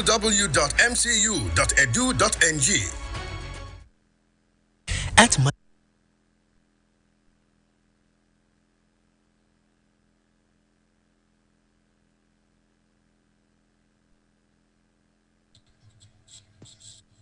Okay, I think you can take it off from here now, ma'am. Okay, thank you. Thank you so much for playing that clip for us. It gives you some information about McPherson University. In the house with me is one of our excellent lecturers. He's an associate professor, and he's in charge of our part-time studies. He's going to give you, if you permit me, he's going to give us some short information about our newly approved part-time programs. But I just want to kickstart that by informing us of about 25 selling points of our university. You know that our university is owned by the First Square Gospel Church in Nigeria. And it's located in Syracuse, Shotire, Ogun State. It's very close to the First Square Gospel Church camp and very close to Ibadan. One of the selling points of McPherson University is the fact that we have full accreditation for all academic programs. And successfully, we have graduated 5 sets of students Some of our students became chartered accountants while studying for their degree courses, and some immediately after graduation. So the quality of teaching in McPherson University is excellent at all times. We have dedicated teachers, and we have able administrative setup as well.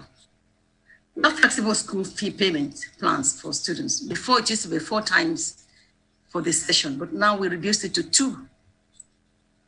And our parents are complying. The university's serene environment is highly conducive for learning and living. Most parents who come there really fall in love with the serene environment, and they eagerly bring their children. Scores of committed, well-trained, courteous and seasoned academic and non-academic staff who personally mentor students and stand in as in-local parentis for them. And then another selling point is the fact that we have smooth and predictable academic calendar, because you can't compare private universities to public universities. The university is operating with a permanent operational license given by the NUC, National Universities Commission. Premium attention is paid to the spiritual development of our students. We monitor them day and night. And then another selling point is the fact that we have the 24/7 uninterrupted power supply. We have a dedicated power station for our university. So that is always available, except once in a while we'll have glitches, because this is Nigeria. But generally, we function well in that area. Another point is we have prompt release of students' results. Possibility of scholarship for indigent but brilliant students is also available. We have a number of our students that we sourced for scholarship for. For our religious studies program in McPherson University, we have 50% discount. So if you know pastors or potential students of religious studies, please advertise McPherson University to them. We also have a rebate of 100,000 naira on school fees for Koreans studying in our university. Our professional degree programs have been accredited by relevant professional bodies nationally and internationally. We're talking about ICANN for accounting program and some other professional courses. We have world-class laboratories for nursing science. We are in a third level for that program, and it's going good. Microbiology, biochemistry, computer science, accounting, economics, etc. We have standard studios for mass communication, television, radio, journalism, and public relations and advertising. We have drug-free environment. We also have standard health center facilities certified by appropriate regulatory bodies in Nigeria. We also have great functioning internet facilities, unlimited access to virtual and e-library. We have entrepreneurial-based curriculum, excellent sporting facilities. Our teams have won no fewer than 15 medals in 2 Nigerian private universities games, Kruger games held at Afebabalola University and Nile University in 2015 and 2017, respectively. Above all, there is absence of anxiety, as no antisocial behavior or group is allowed to disrupt the smooth process of our education system in McPherson University. I'm going to call on Dr. Momia. Dr. Momia, are you still in the house? Yes, I am. Please, can you tell us something about newly approved part-time programs? and the fact that we are running them now. Thank you. Okay, thank you so much, Ma. My name is Dr. Austin Omomia. I'm an associate professor of philosophy of religion and social ethics and the head of Department of Religious Studies, Macpherson University. It has been our desire before now that all spheres, all areas and society have access to education. We are aware that there are some people who may not be able to come for the regular program in the university. And so we applied to the National Universities Commission, and gracefully they granted us accreditation for 9 courses in Macpherson University. 6 of such courses are from the College of Social and Management Sciences, and these are accounting, banking and finance, business administration, economics, international relations, and marketing. And also in the College of Humanities, they also granted us accreditation in 3 courses: history and international studies, English language, and religious studies. About 3 weeks ago, the program took off, and some students have registered for it. They run that program on weekends, Fridays and Saturdays. Fridays from 2 p.m. to 6 p.m. and Saturdays from 9 a.m. to 5 p.m. and we have breaks in between. We have given this opportunity to several people so that they'll be able to have access to university education, those who may not have been able to come for the full regular program.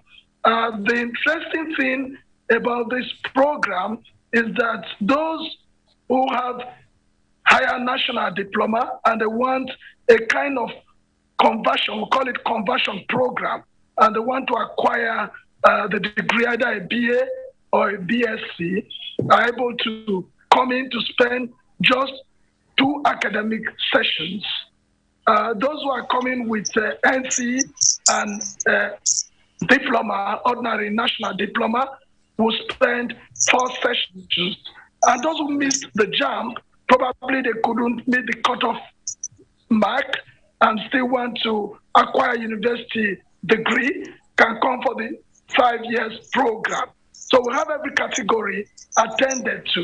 And also, one other selling point is that we are most competitive coming to our place because the charges, what they are expected to pay as tuition, is quite minimal compared to other universities around us and other universities we know. They pay as low as 120,000 for a whole session for this program. For those who are interested, they can register online as they and they'll be able to complete all the registration processes. We're also planning that very soon we'll be able to have them also come for matriculation so that they can feel a sense of belonging. But that does not stop our admission process.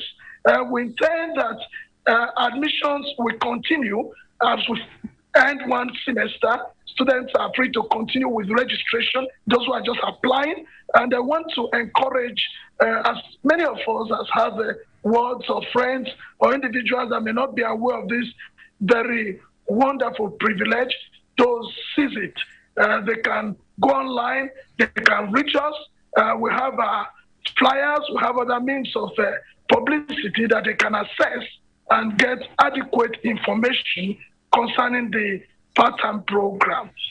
We have very qualified lecturers who are handling this, and they make themselves available at each time they have these lectures, both Fridays and Saturdays. We do hope that this program will be highly patronized. It might interest us to know that we've gone far beyond what we expected. We never knew the registration can be that fast. Several people have registered already and they've started lectures. So as many as are interested, those you know, let them join quickly so that they can benefit from this laudable privilege and opportunity. We just believe that this is one of the ways we can contribute to the educational needs of our society, not only our immediate society, but even our nation at large. We have accommodation also provided. Those who will come on Fridays, we've made arrangements with them at the, fortunately, we have the Gospel Church camp close to us where they can secure accommodation and pay a very minimal amount to pass the night. And of course, we expect them to, at the close of the semester, before they write their exams, to come for a 2-week intensive coaching and also write the examination. They won't have problems with accommodation because then our students would have been on holidays and they could use the facilities. And so we have access for all of this. They have the same privileges like that our regular students have. So let them know that we don't discriminate. They are students. And if you have those who are interested, let them come and be part of this program and benefit from this opportunity that we are offering. Thank you so much. Thank you, Dr. Thank you so much, man. Thank you so much, the team from McPherson University. I'm quite elated by the things I have heard. So I probably didn't say much about myself because I wanted to be sure that we save time. So I wanted to ask our registrar from McPherson, are you done or do you want a few more minutes to round up? You need to, let me unmute you. Yeah, just to say this, that admissions are still on in McPherson University. So it's still on till March, well, early March, first week of March. So if you have students that are hanging out there, because you know the public universities, I don't think they are admitting right now because the non-teaching staff members are on strike. So no families that can afford private universities for their wards, please help us to tell them about McPherson University. And I want to say this, that our fees are moderate, comparatively, they're moderate. And we allow, like I said before, 2 installmental payments. And in some unusual circumstances, we do allow parents to pay maybe in 3 installments. It all depends, each case on its merit. So that is my charge to us this evening. Thank you so much for the opportunity to project our university. Thank you, Ma. Thank you so much. And I certainly enjoyed the presentation you have made, as well as the presentation that Dr. I believe Austin, I'm not seeing his full son in here. Okay. Thank you. You know, that you have made. And I was actually going to say that one of the things that have become a revolution for us in Nigeria, which is a great thing, is that the private universities have actually also begun to compete among themselves, and the beneficiaries of that competition, hopefully, are parents like us, and as well as our wards, which is really very good. And I believe that increasingly the issue of quality, which is what you touched on, especially godly standard, is one that we are going to keep seeing and hearing. And we believe by the grace of God that is important. I also want to say that as we take the second presentation, I'd like to also say that, you see, this good news we are sharing is not only for our wards, also for us, because education is a lifetime experience, right? I was going to say that I had done some teaching in the university way back in the 90s. You know, I had done some teaching at the university in Jos. I did some teaching also at the National Nigerian Defense Academy, which is the foremost Nigerian military university, you know, up until 1995, before I diverted into something that has become my life passion. And I'll probably talk about that as we get to begin to round up the meeting, so that I can situate, like Dr. Kingsley has done, I can situate my journey to where I am. But the point I'm making, is that I think some of us are also still interested in continuing to learn. So a PhD, for example, does not mean the end of learning. I'm looking at doing, for example, either a diploma or a degree program is something that excites me. Communication, for example, is something, governance, for example, is something that I've worked on for many years. And I'm beginning to look at new areas that I can actually expand in those regards. So I'll be going to your website to look at what adults like us, adult learning can do. Unfortunately, I live in Abuja. I live and work in Abuja, so I can't. I don't have the privilege of running over a weekend to your facility, which is near Ibadan. But as I'm sure as the conversations continue, there's a lot of online opportunities that people are beginning to have now. We can look at how that works, and we can explore that. But of course, also the fact that as our students and children are learning, we are also expanding our knowledge and increasing, what it is that we do. Because I probably don't need a particular qualification for job or career, but I might need it as my journey in life, as a minister of the gospel, for example, as I counsel and as I do other things as a side.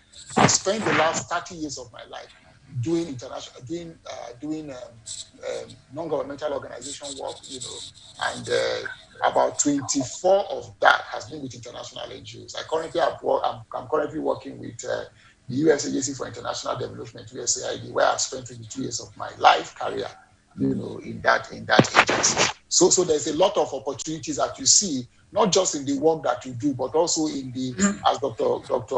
Kingsley have mentioned, in the contacts that you make and the opportunities that come out of those contacts. So thank you very much for sharing, this information with us tonight on McPherson University.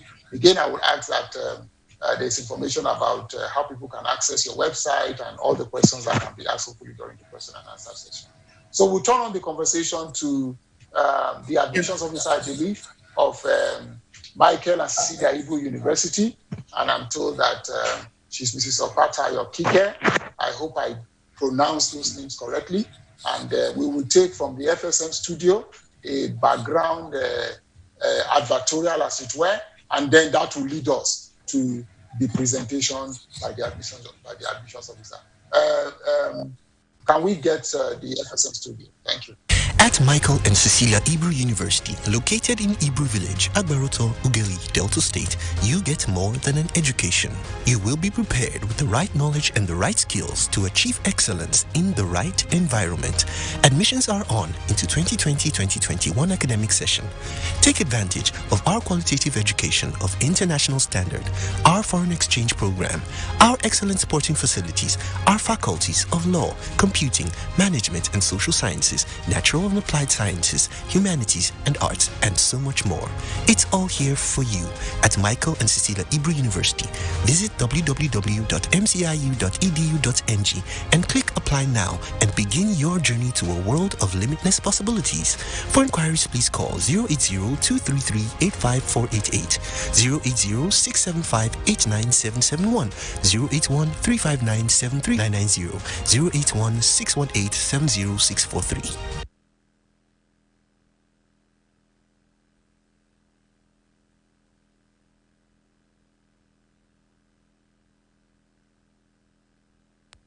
Excellent. So let's take the presentation then from the university, the Michael and Cecilia Igbo University. So yeah, please take it on from here. If we have our sister who is the admissions officer, who we have actually mentioned already, and I believe it is if she's online, she can please just go ahead and take it on from there. Our sister Opata Kike.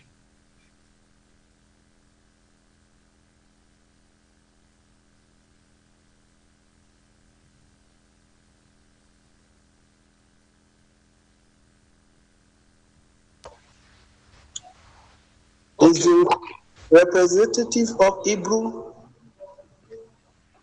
Michael and Cecilia Igbo University, still online?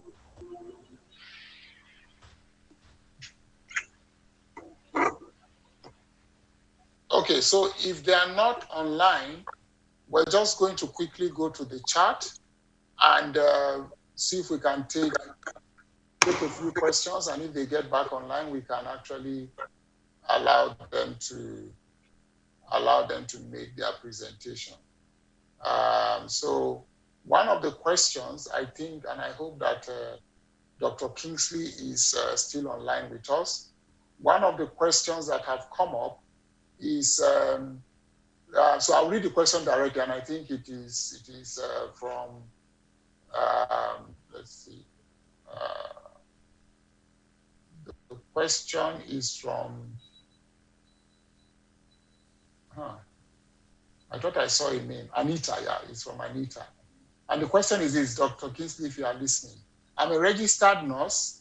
I just graduated last year and I intend to come to Canada to study and work and also to stay. What are my opportunities and what is needed for me to study? And also what is the use of the IELTS, which is I think the other name for it in the US, I think is TOEFL. And also I heard, and I also heard I can get scholarship without the IELTS. Thank you. So Dr. Kingsley, if you are online, please. Here is your question. Please go ahead, take it on from there. Okay, so I'll just quickly answer that. Thank you very much, Anita, for the question. So first of all, I would say that yes, you have opportunities to come over to Canada and study, and you're in the nursing field, and there are different nursing programs, either at the PG level or at the master's level, And I think the biggest piece for you first would be your current CGPA. Whatever course you're coming in to study, you have to meet the CGPA requirements. So if you already finished your BSc, I presume, then you're looking at like a master's program or a postgraduate diploma program. Now, you can come in and there are schools that does not require the IELTS, which is the English Proficiency Test exams. There are schools that don't require the IELTS, and the other schools that require the IELTS. So depending on what you're comfortable with, you can choose one over the other. So I was saying, just to summarize my answers, you can come in, there are programs for you. It can be a master's program or a postgraduate diploma, depending on your CGPA performance. And there are schools that require the IELTS and there are schools that don't require the IELTS, English exams, so you can choose the one you want. And then the scholarship side of things, let me be very brutally honest on the scholarship side of things. Now, there are 7 to find what applies to you. Most likely, you're looking at the entrance scholarship. The scholarship, they are largely merit. That means is that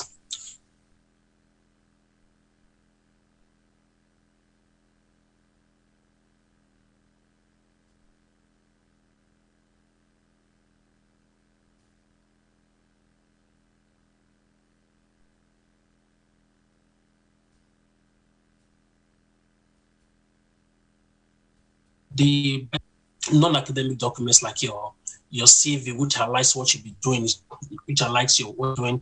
That stands out a lot for scholarship is your volunteer activities. It stands out a lot. People who have been able to volunteer, who have shown that they've been able to serve others in different capacities, and who also show some leadership attributes, and they have these good academic performances, they're the persons that are very likely to get these few scholarships available. Now, I'll say that when you come in, let's say you didn't get a scholarship, but you're able to come in and then let's say even pay your first semester, your first year tuition, depending again on your academic performances, you're likely to get, you have more opportunities for funding when you're already enrolled as a student and attending classes and here is schooling. So if you don't get a scholarship the first time before you come in, if you can afford to pay your way here and come in and start, there are more funding opportunities for you as long as you do well in your academics. There are funding opportunities for you. I think that's how I'll answer that question. And then that's the response I would say. And thankfully, our brother is generous in sharing information about what he does and further contact. So, Sister Anita, if you have more questions, you can pass it to the brother or Lisa, or even send it directly to him. But I think the point to make is that question is being very well, I believe, answered. So I see there's a new message. Let me see if I can pick it in case it is also a question. Okay, so do we have Mrs. Opata or Kike, the admission officer for Michael Ibu University now? Michael and Ibu University now?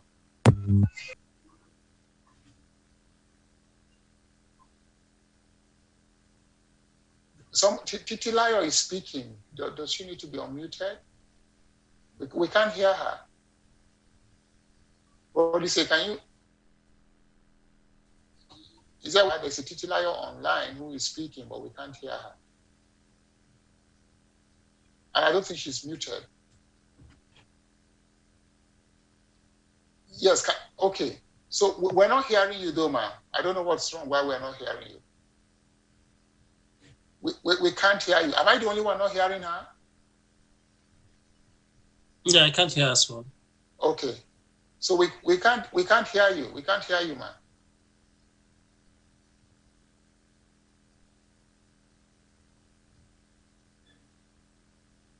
No, we can't. No, we can't hear you.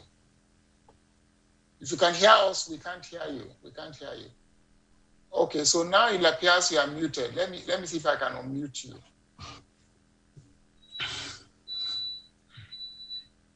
I can't unmute you either. I can't hear you too. Okay, I can't hear her. we can hear you now. Oh, is she the one speaking now?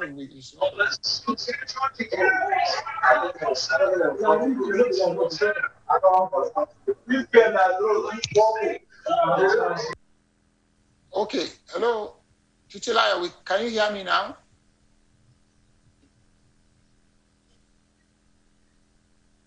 Brother Lise, can you send her a private chat or message so that she can know that we're not hearing her? And if there's something she can do about her connection, then that would be helpful. I guess if there are questions, people can feel free to actually unmute their mic and they can ask the questions if they don't feel comfortable, getting to the chat box. They can go ahead. Okay. Unfortunately, we still cannot hear you. At least I can't hear you. Blame. Okay, I heard you now.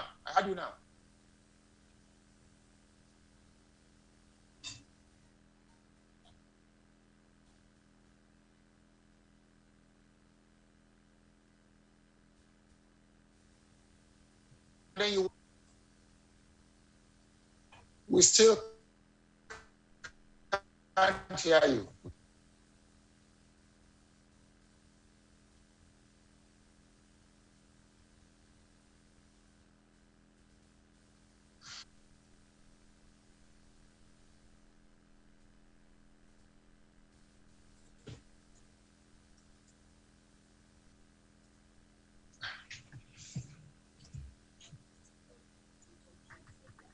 Okay, yes, I can hear you.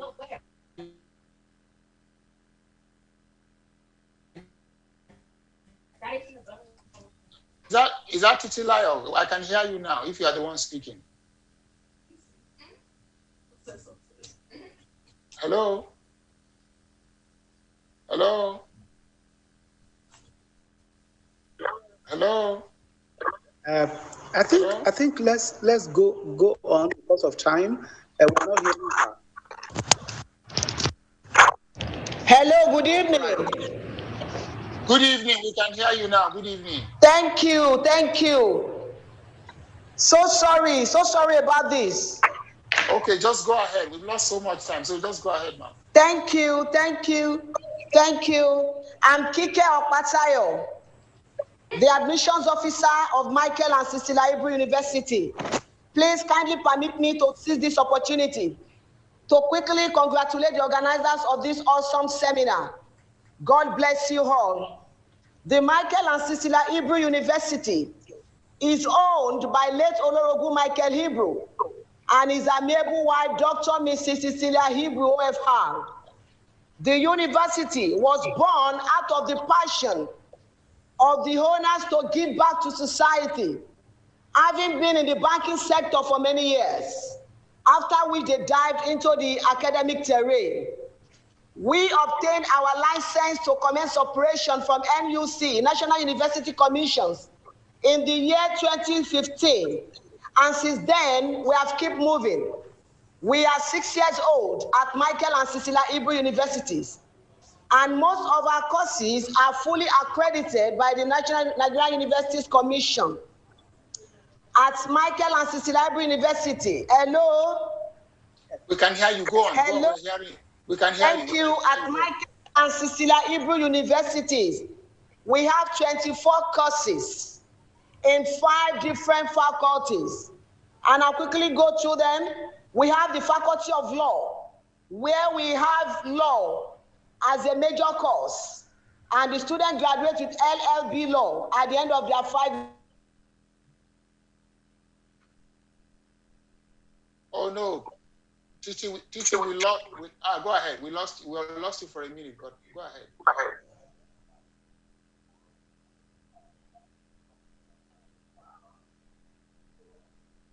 Hello.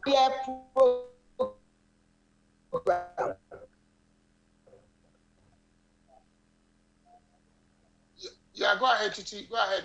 We're hearing you for a while. We have the Faculty of Management and Social Sciences, where we offer marketing, political science, public, and we have our third faculty, which is Faculty of Natural.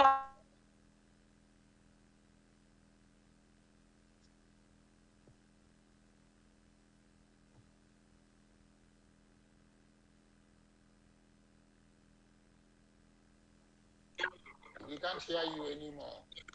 Titi, if you can hear me, we lost you for a while. Okay, and we also have the Faculty of Humanities and Art, where we offer BA English and Literary Studies, also BA Theaters and Film Studies and Music. And we have the Faculty of Computing. We have Computer Science, Software Engineering, Information Technology, and Cyber Security. Our entry requirement for all students or prospective candidates are 5 credit passes in relevant field of their studies, including English language and mathematics. For a science student, you must have English language and mathematics with physics, chemistry, and biology. For an arts student, they must have governments, including English language and mathematics.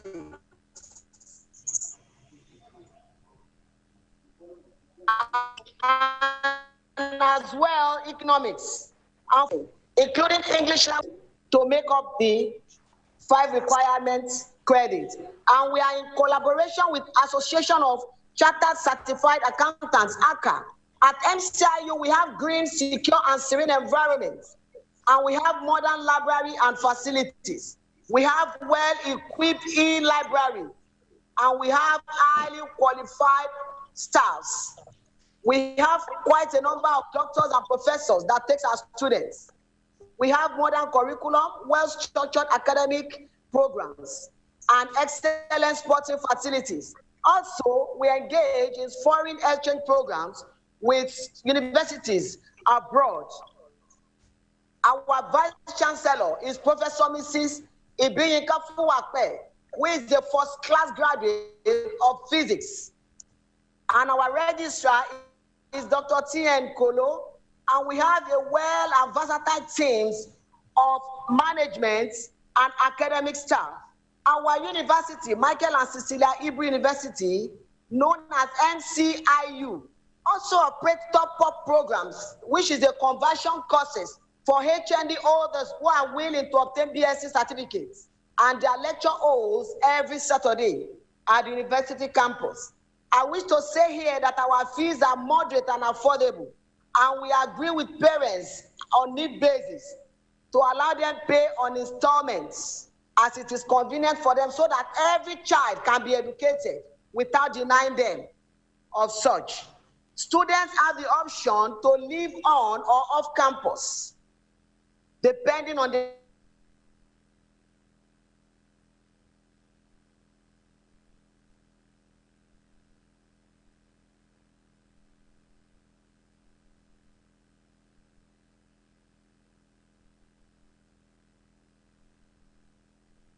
to be.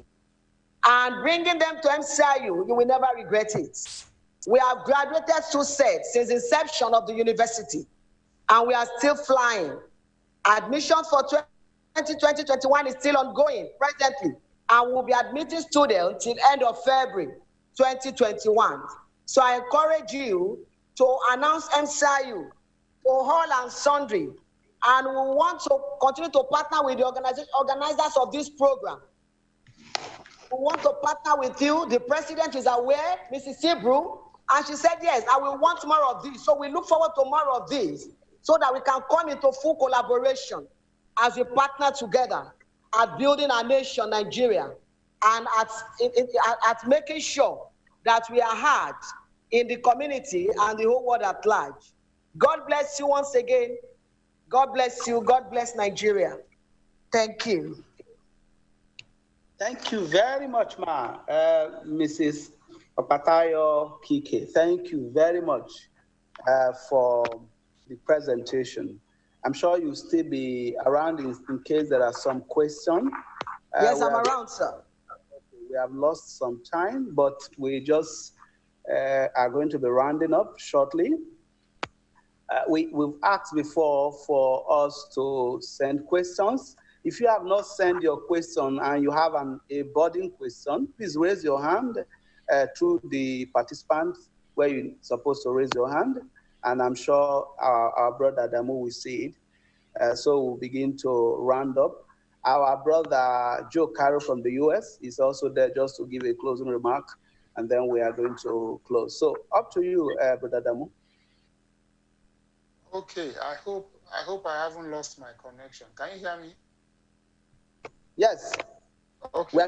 Because I can't see anything anymore on my it's very interesting the way this works. But yes, go ahead. If there are no questions, just that's my struggle is that I can't even get to the site where I can see the question. So okay, no question. My team said no question. So okay. You just let's call in. Okay, somebody. Okay, Brother Kingsley want to say something. I think so. Dr. Kingsley want to say something. Okay. No, I didn't raise up my hand. I think it's Anita. Anita. Yeah. Anita is the one that raised hand. Yeah, okay. Yeah, Anita raised her hand. Anita, go ahead and ask your question. Okay. Good evening, sir. Yeah, good evening. Good evening, sir. Yeah, good evening. Yes, good evening, Anita. Okay. Thank you so much for the seminar. I actually enjoyed it. I want to ask in regards to traveling to Canada. So I'm a registered nurse. So what are the opportunities for us to get? I'm just a registered nurse, not a bachelor's degree. And I'm looking forward to traveling to Canada to study and work. But you know, the information you gave were just for people that were going direct. Like, what about that? I already have a diploma degree. And like my school, there's no grading for the results, just our final result that was graded. So what is the opportunity for me now? How can I go about it? Thank God you spoke about without IELT. How can I get access to this information? So that's my question. Thank you, sir. Thank you. Thank you for your question. So first off, I just really want to ask, your current program that you've already completed, do you have a transcript? Do you have a transcript? Yeah, but you can get a transcript, right, to show the courses you did and the grades and things like that. Yeah, that's what is most important. So if you have a transcript to show you did so and so courses and these are the grades, because again, the only way they can evaluate you is from your transcripts to know the courses you took and what grades you scored. And with that, they can calculate the CGPA from there and know where you fit in. But now again, you said it was a diploma, I want to presume that your program is like a 2-year program, right? No, it's a 3 years program, registered. 3 years program. Yeah, 3 years program. So I think that can qualify you for, and I don't think that will take you directly to masters. I was very frank with you. It's not taking that to masters because it's not a BSc program. Yes, but sir. It can take you into a postgraduate diploma program in nursing, right? Sir. Yeah, it can take you to a postgraduate diploma program in nursing, which normally runs for like 2 years. And if you want to do a master's, fine. But on the other hand, if you are thinking about coming here to come and do like what they call LPN, licensed practical nurse, that's just a 2-year program. And what you need for that LPN is your WAEC or your NECO certificate results. That's what you need for the LPN, Licensed Practical Nursing Program. You know, sometimes, now the advantage of that one is that it's a 2-year program, right? So you can finish on time and be able to get your postgraduate work permit and be able to work and become a permanent resident and then take roots from there. And if you're so interested, go back and do a bachelor's program if you're so interested, you know. But the challenge with that is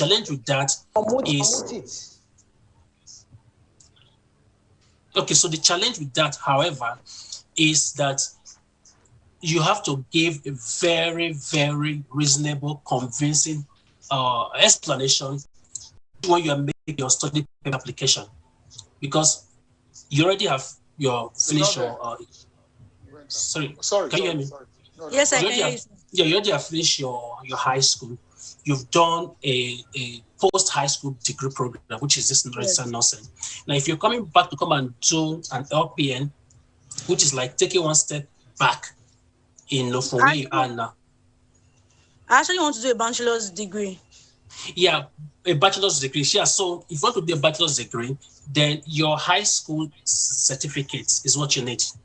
You know, that's what you need. So your chemistry, your physics, maths, English, and I think one other subject, there must be at least a B. At least a B is what you need to have in those courses to be competitive, you know. So some schools can, I think the least they will ask of is a C+, but B, the better. If you have B's in those kind of courses, the better for you to come in and do a bachelor's program. Now, let's say that you can do a bachelor's program in a university, you can do a bachelor's program in a college. Now, colleges are far more cheaper than universities, you know. They're far more cheaper. So the tuitions in colleges are cheaper than universities, but the trainings are identical trainings, you know. And again, there are some provinces that are cheaper when it comes to tuition, you know, and cost of living than other provinces also. So there are a lot of factors you put into consideration. But let me just speak this out to you. Like, if you're thinking about this kind of program, probably think about something like Nova Scotia, the province of Nova Scotia, the province of New Brunswick, the province of Newfoundland, for example. They look for colleges in those provinces like Nova Scotia Community College, New Brunswick Community College. You know, those kind of schools, they're going to be cheaper for you. They offer what you want for cheaper rates, and they are less picky about academic qualifications. For example, like if you want to go to University of Toronto to do this in BSc, they may say that you need to have A's. But a school like Nova Scotia Community College can accept your B's and maybe a mixture of B and C+, you know. So these are some of the factors you need to pay attention to. Okay, don't know if my time is up, so maybe I'll just stop there. Thank you, sir. Yeah. That's good. That's great. Excellent. Excellent. And Anita, I hope your questions are answered now. Yes, sir, answered. So I wanted to ask one more question. Someone is online now, like on Facebook, or like no IELTS to Canada, and he has a link. He has like the criteria to follow to get it and how to get scholarships and all that. So I want to know like how realistic is that? Like getting scholarships without no IELTS. The guy has actually gone for the Zoom meeting and he actually showed all the breakdown, but he said the breakdown, like to get the access to the materials. Wow. So I'll just say very clearly that there are different types of scholarships. There are 7 types of scholarships, right? I don't want to go into the details, but let me just explain this to you. Now, there are what they call the private or foundation scholarships. Those ones don't require IELTS to make your application. But many times they are tied to a school that may require you to have IELTS to be able to gain admission. So there are 2 different things, you know. So if you take, for example, now this there's this scholarship, Mastercard Foundation Scholarship, for example. Now, if you apply to the Mastercard Foundation Scholarship, they don't need you to have IELTS to make your scholarship application. But Mastercard Foundation Scholarship is tied to University of Toronto, University of British Columbia, and the McGill University in Montreal. Those 3 universities will require you to have IELTS for you to be able to gain admission as a student. I hope you get the difference. That's the first thing. The second thing is that, please don't be deceived. Scholarships they are competitive. They are competitive. They are not, you can't just walk into a scholarship, pick one and they walk away. They are competitive.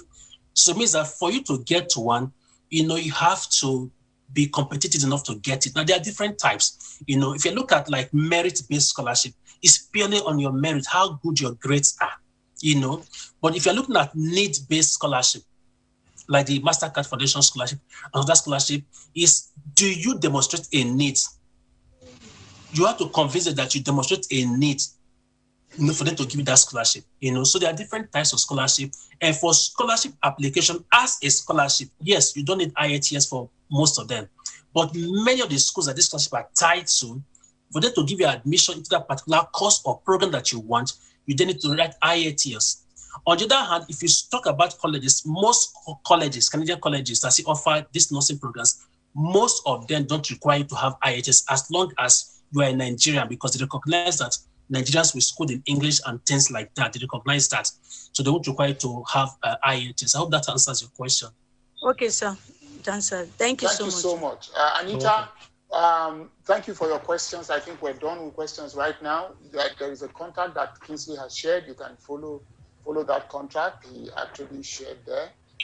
And also the university, the other university that made presentation, including Michael and Cecilia University, McPherson University, they also have shared their website information, so you can actually be able to connect to and then also get additional information. I think this has been, like as I said at the very beginning, this has been a very, very, very productive meeting.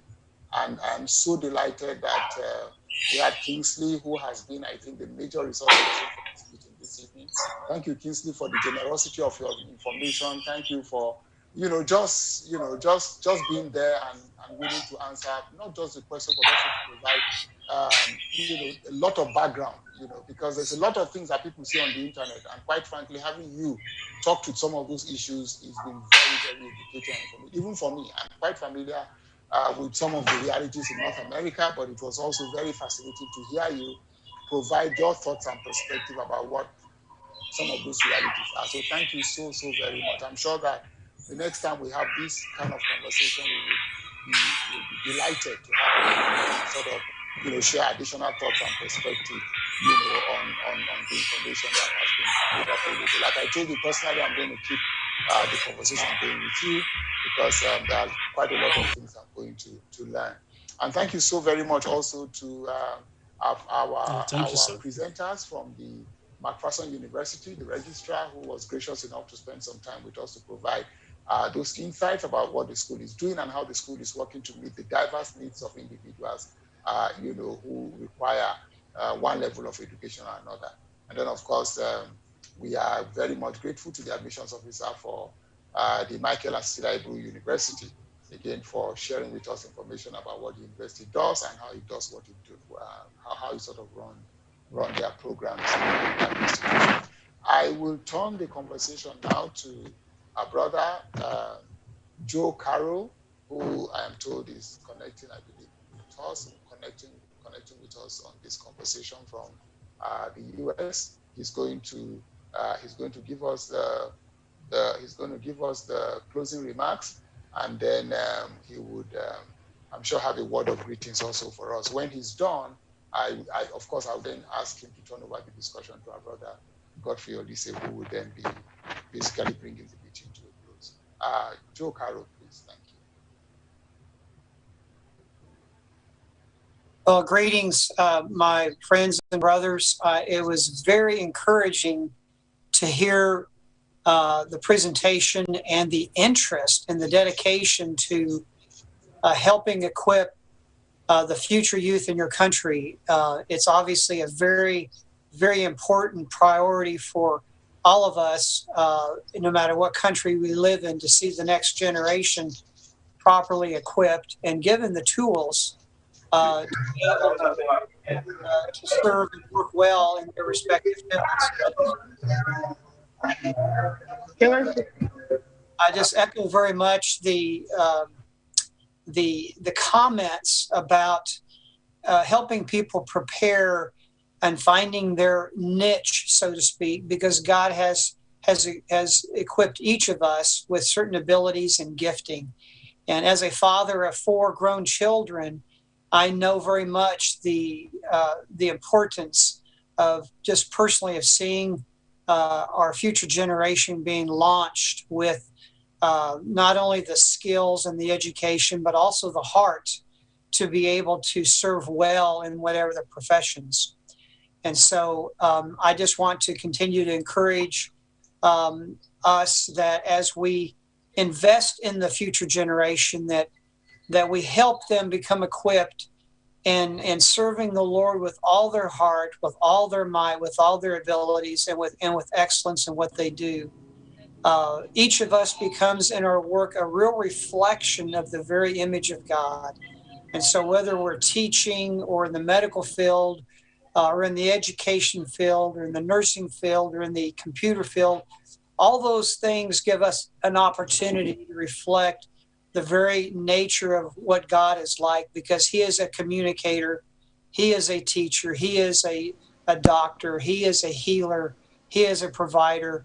And so whatever we do in our work, we're to work heartily as unto the Lord. So I just give you my blessing. I'm very encouraged to see this investment in your future children and your children's children, to see Nigeria continue to grow and become the church there become a model for helping to invest in the future lives. So with that, I just want to say thank you for allowing me to be a part and hear the encouraging words that were shared today. Thank you, Brother Godfrey.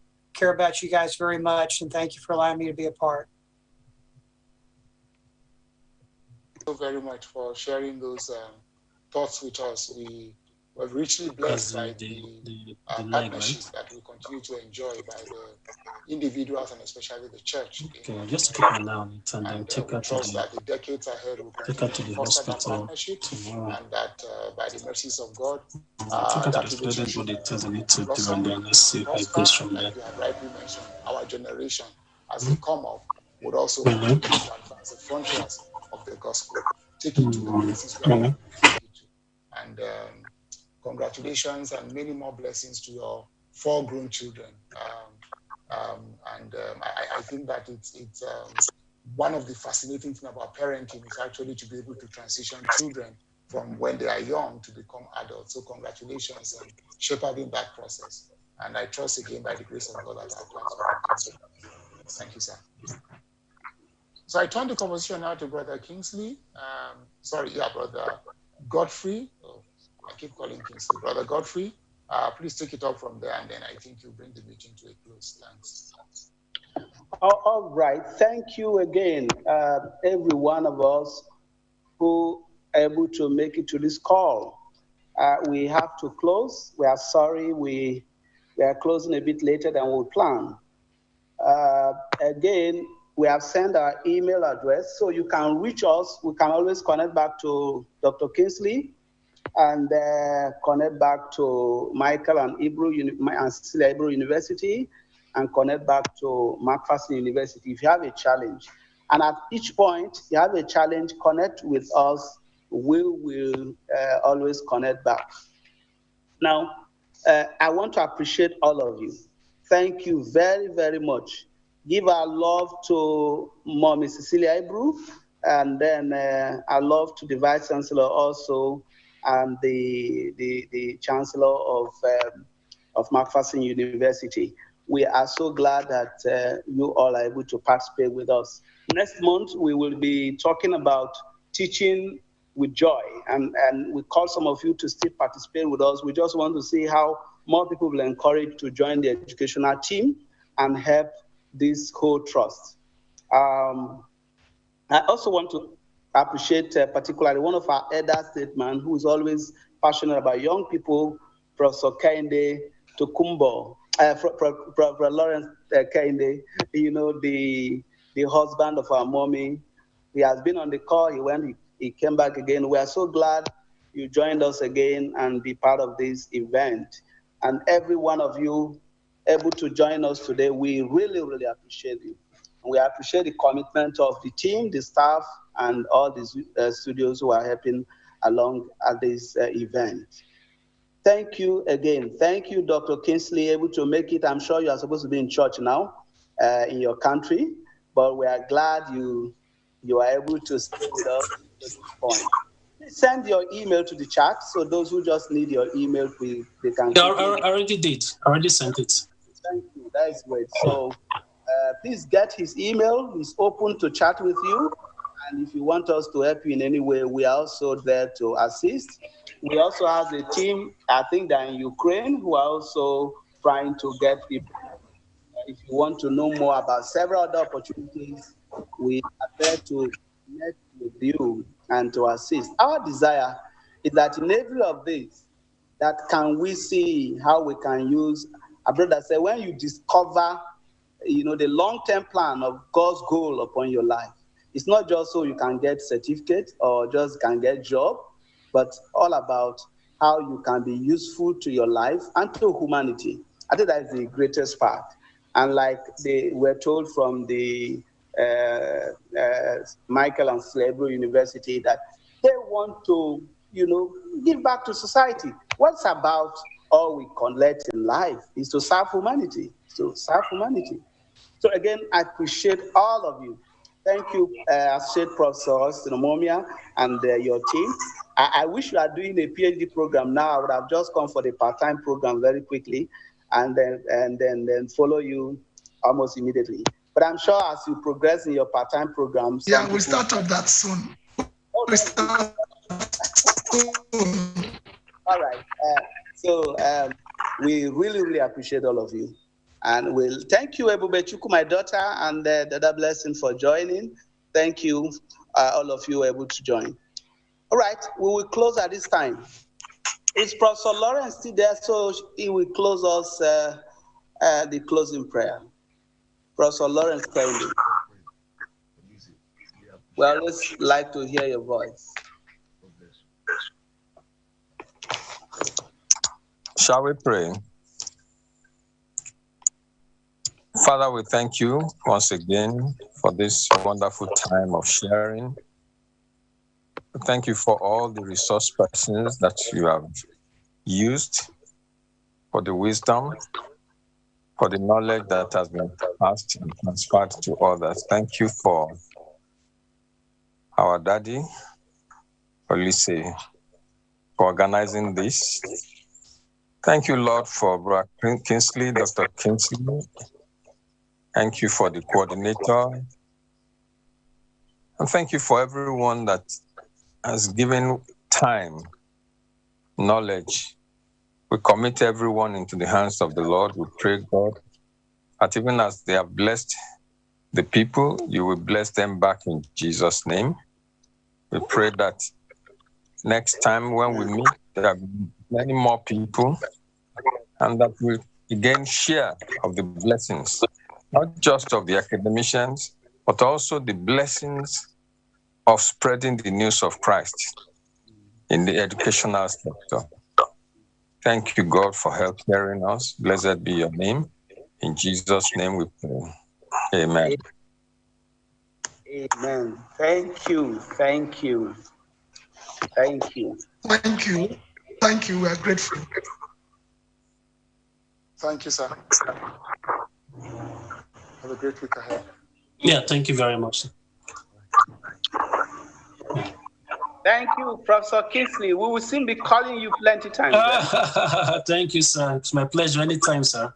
Anytime. Thank you very much. Please greet your wife and your children and your people in church. I will, sir. Thank you very much, sir. All right. Yeah, bye, sir. Thank you very much, sir. All right. God bless you, my dear. Congratulations, Daddy. Thank you, sir. Congratulations, sir. I hope you enjoyed it. Yes, sir. We learned a lot. Happy Valentine's Day. Wow, that is great. Today is Valentine. You know, Valentine talk about sacrifice. I hope you are making sacrifice. Yes, sir. Valentine was killed for so it's about sacrifice. Yes, sir. All right. So send me some chicken, part of the sacrifice. You do it, Yes, Abby? sir. All right, that's good. Yes, sir. All right. Boss. Ebube.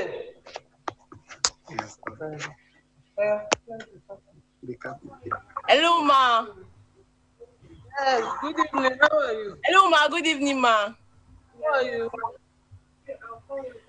Happy Sunday, ma. How are you, ma? I'm good. How are you? Yes, my baby is coming, ma. Someone called her and she's entering inside, ma. Take care. Yes, ma.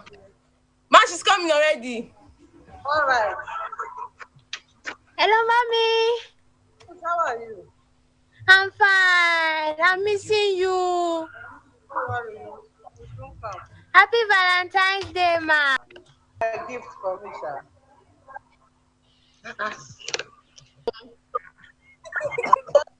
Church now. Take me out to church. You take mommy out. To the church. You took her to church. And we have been in church. Well done, sir. All right, dear. Take care. All right. Greet everybody. Okay, ma. Greet everybody at home for me. All right. Bye. Thank you, Stephen. God bless you. Stephen, what happened to the Facebook? This one. Oh, yeah. What happened to the Facebook? The Facebook is on. I'm not hearing. I said the Facebook is on. It is on. Oh, sorry. The Facebook is on. I muted myself. The Facebook is on. Facebook is on yes. Arm Center. Yes, it is on. It's on.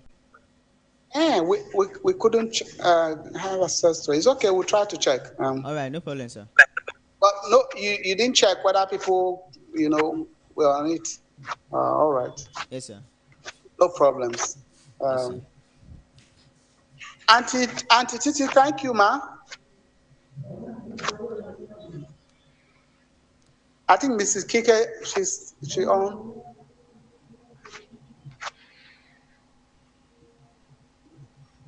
Mrs. Kike, you are. Hello? Is she on there?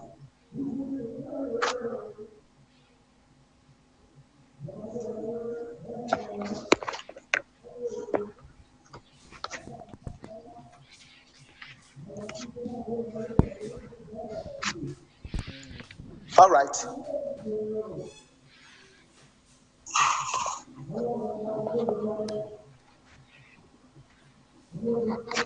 Brad Steven.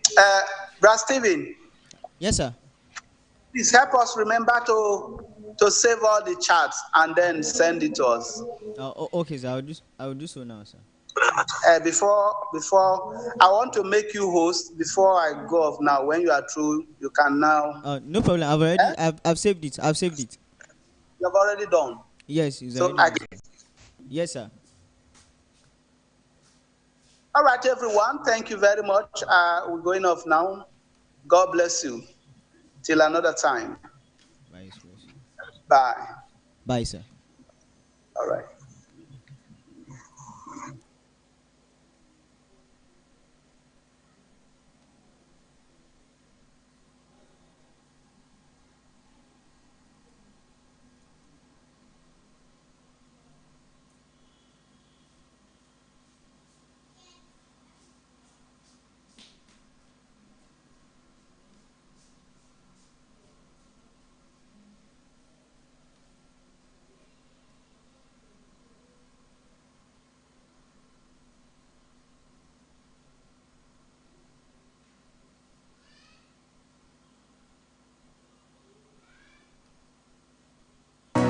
You are all that matters.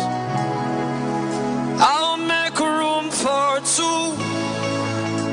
My Jesus, you are all that matters. You are all that matters. Oh, eh, oh. You are all that matters. Oh, eh, oh. You are all that matters. Oh, eh, oh. You are all that matters. Nanya mana sasa.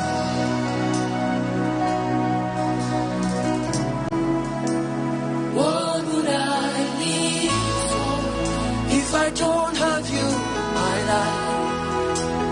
What would I gain if you take the Holy Ghost? What would I become of me if I didn't see your light? What would I be said of me if you didn't hold my hand? Now I've come to realize that you are all that matters. You are all that matters. You are all that matters. Hey, I'll put you in front of my melody. You are all that matters. I'll make room for two. You and I, Jesus. You are all that matters. You are all that matters. Is it the house or is it the car? I'll give them all to you. Is it the name or is it the fame? I'm nothing without